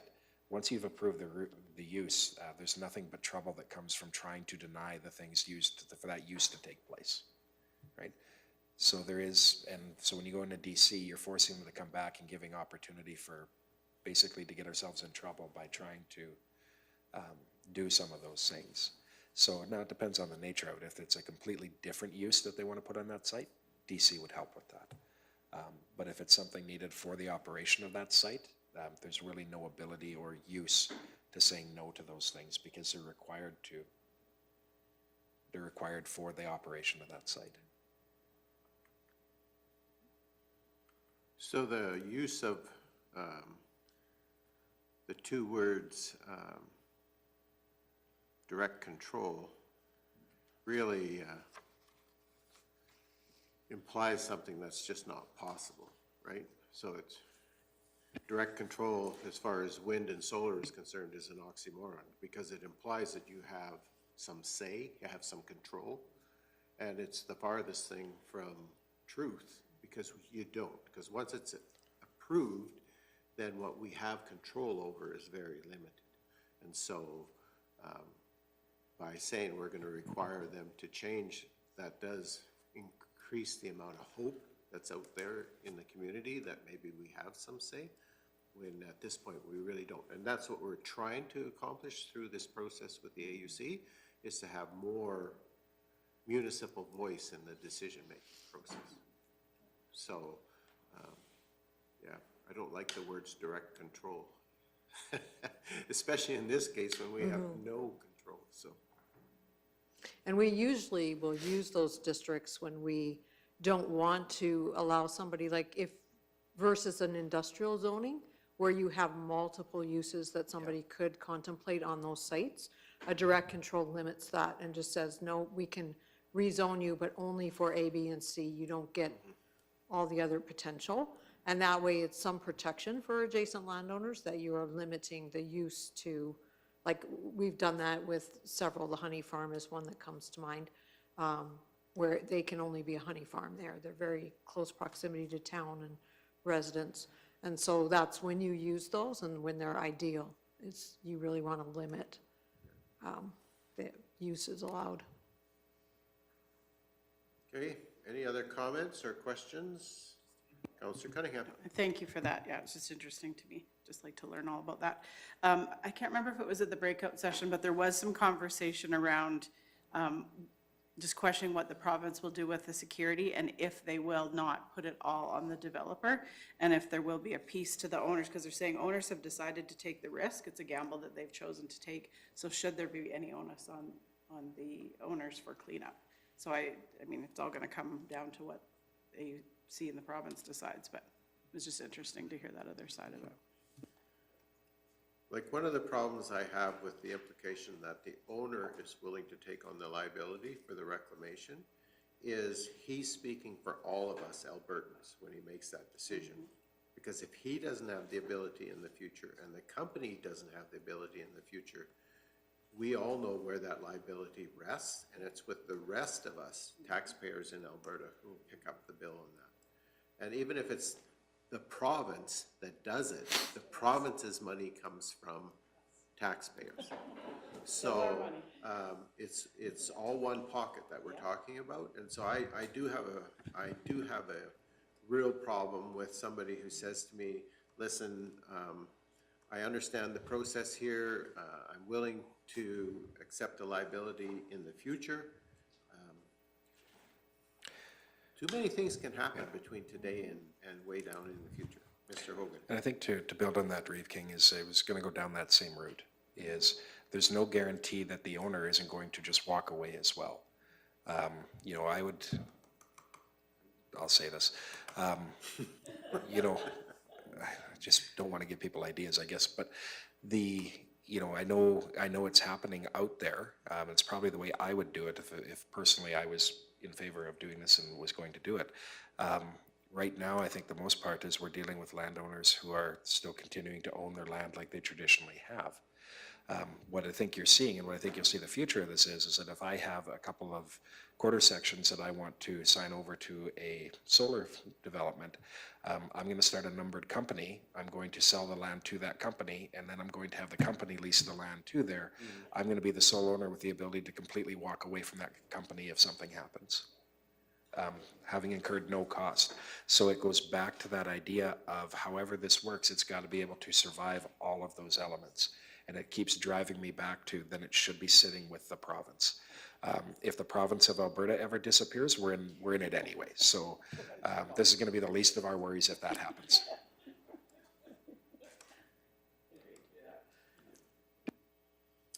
Okay, any other comments or questions? If there aren't any, what I guess I'd be looking for is a motion to approve the submission to AUC as has been presented and discussed today. So, see, as soon as I say that, there's a whole bunch of hands going. Councillor Christie. So moved. Okay. Councillor Cunningham. So I don't know if I can ask this later, but I just want to be clear, and I want our people to be clear. So this comment matrix is due November 22nd. So any person in Alberta that wants to comment has to have it in by tomorrow at midnight, I think. Now, there's an oral component to that. Could you folks explain that, how that works? So through Mr. Chair, there is an oral component to that. We would need to register for that on that same time frame. But there is I don't know the full details of it, but there has been a period set aside for municipalities. There's a couple time frames in December for that to occur. If Kneehill County wants to take part in that, we would have to register as well. So, but do you guys know, is that available to the average Albertan, that component, or is it only this comment matrix portion? Through Mr. Chair, I don't 100% know the answer to that, but I know that in the material that I've read, it is stated that there's a specific period for municipalities.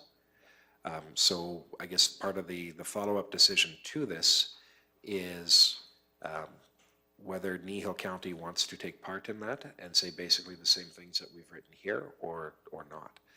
If we do, we will need to designate time and resources to that. The registration process is just the registration process. So the question that's being asked then is, do we want to submit not only the written document, but also present a verbal submission to the hearing? Councillor Cunningham. So are you understanding with the verbal portion, is it literally you just go on camera and you say exactly what's written here, or is there dialogue that happens, or what kind of is the format to that? Through Mr. I don't know if there's back and forth dialogue to that, so I don't know if there's questions or not, or if it's just a presentation that's made. My assumption is that there would be some form of ability for them to ask questions. Based on the very informative AUC seminar that we took about how this process is to work, it left a lot of gaps in understanding, and so sarcasm intended. So there is some gaps in our ability to understand how this process is going to take place, and probably the best understanding is, of course, going to be the best one, which is hindsight after it's taken place. And that's unfortunate because clarity would have really helped in the whole process. Councillor Cunningham. So do we register for that and then maybe find out more information? And then if we decide we don't think that's a viable option, we can opt out of that, but just to have our name in the pool. Like I'm looking right at their website and I'm just really not understanding the process. Okay, so I guess the question is being asked of us as council, do we feel it's of value to not only submit the document that we've talked about, but also register to do a verbal presentation, an oral presentation? And recognizing, of course, that will take time from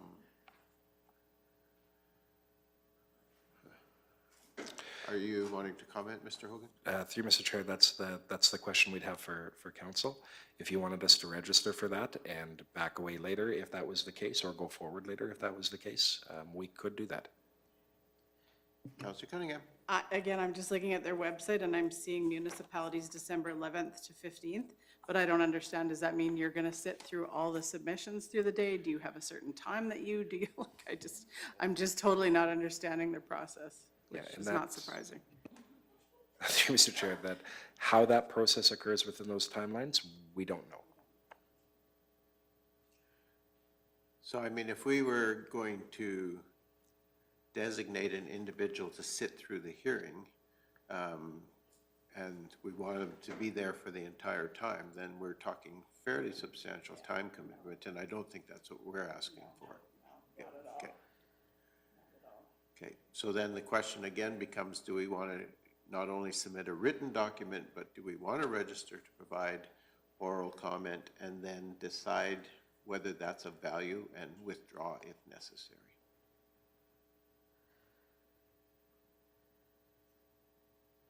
If so, I think what I would ask for would be a separate motion to the first one. So right now we have a motion that the Committee of the Whole receive for information the AUC Renewable Review document. And I would say we need to amend that and say and authorize administration to submit on our behalf.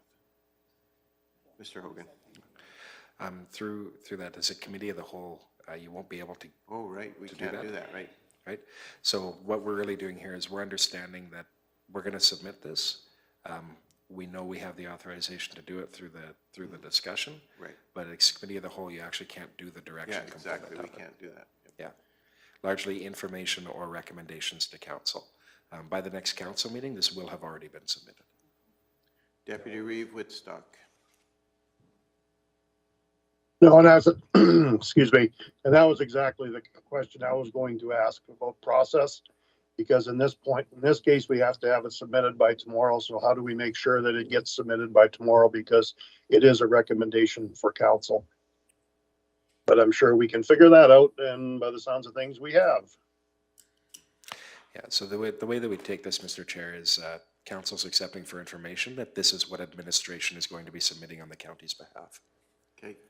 For the original motion. For the other one, if council's intent is to do that, we would do that and we'd just bring back to the next council meeting a really brief RFD looking for that formal direction.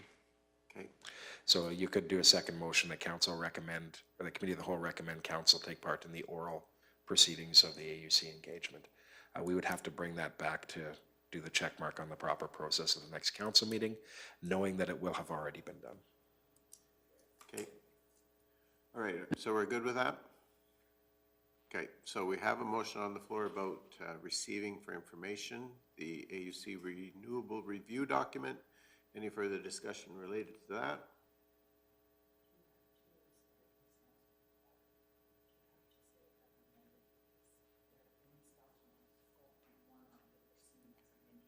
Okay, we'll just say as discussed. So if we could just add as discussed.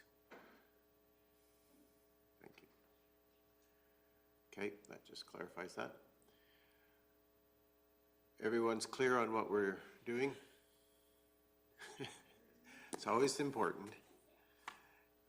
Okay, if so, I'm going to ask the question. All those in favor? And that is carried unanimously.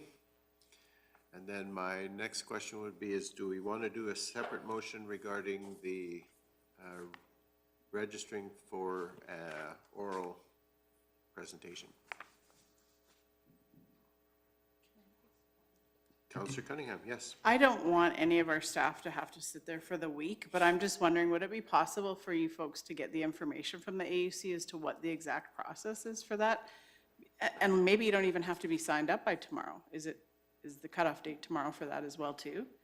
Like, I'm totally just not seeing that.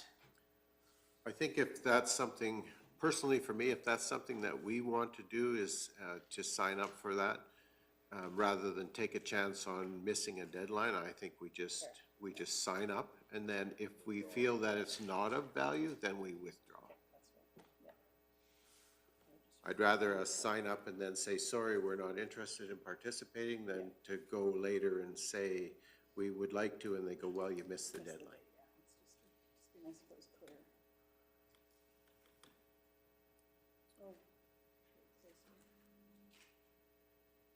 Counselor Cunningham? Now that I'm reading it, it says parties who are interested in making a virtual oral submission to the AUC may register for a time slot using the sign-up forms listed below. So it looks like you just click on the municipalities one and it takes you there. So maybe that won't be quite as complicated as, So it's a virtual oral yeah. engagement. AUC inquiry virtual or stakeholder groups. Okay. Anyway, we have a recommendation then. Council, recommend to council to sign up for the virtual oral engagement presentation and then have the opportunity to withdraw if necessary. Okay. Yep, go ahead, Councilor McGee. So do we have an idea of what we want to have presented? Like, is there value in presenting beyond what we're already presenting writtenly? And I can't answer that because I was hoping we would get that information in that Zoom thing that we did, but I found it very vague. I actually am now seeing it. If you click on that and you go further, time available for submissions is limited based on demand. You only get 20 minutes of speaking time, and it has to be, registration will be accepted till 4 p.m. on November 28th. And I just can't answer that more because I just really don't, I'm not understanding what it is there. So, I guess, are we willing to leave the motion as it is and then ask administration just to chase that, right? To make sure that we're in under the deadline and that we have opportunity. Councilor McGee, I would say that sometimes you say what you want to say and you say what you want to say and you say what you want to say and you repeat what you wanted to say and you say again what you wanted to say so that you get heard. That's my experience with my own children over time, and so oftentimes repetition is important.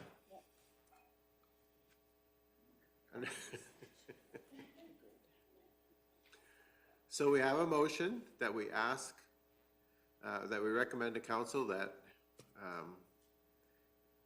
sign up, and then we decide as we get more information.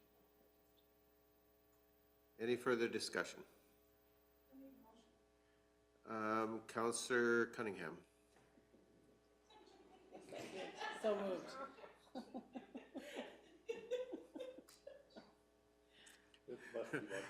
Are you saying that you didn't? No. I was pretty sure that you had. Oh, man, it's got to be lunchtime. Okay.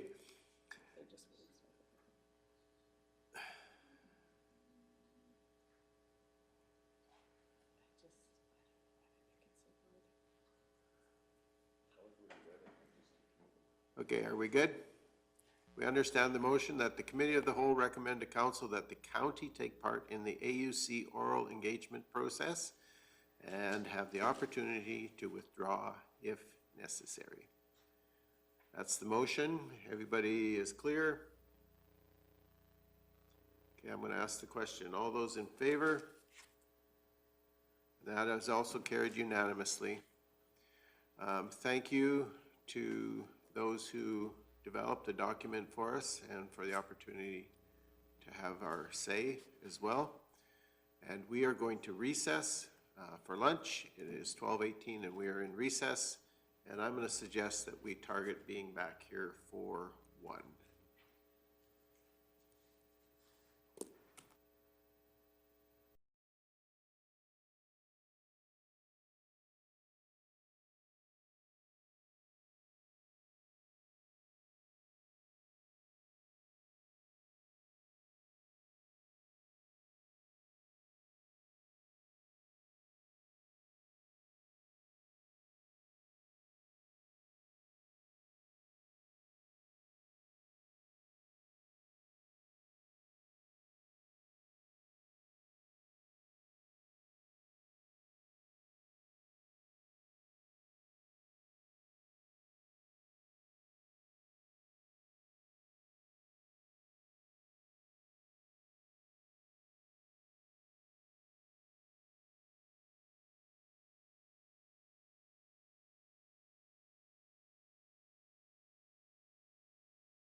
So it's 1 o'clock, and I'll call the Committee of the Whole meeting back to order. And the next order of business is two closed session items under third-party business, section 16. So I guess the first thing I'm looking for is a motion to go into closed session. Councillor Phobes, thank you.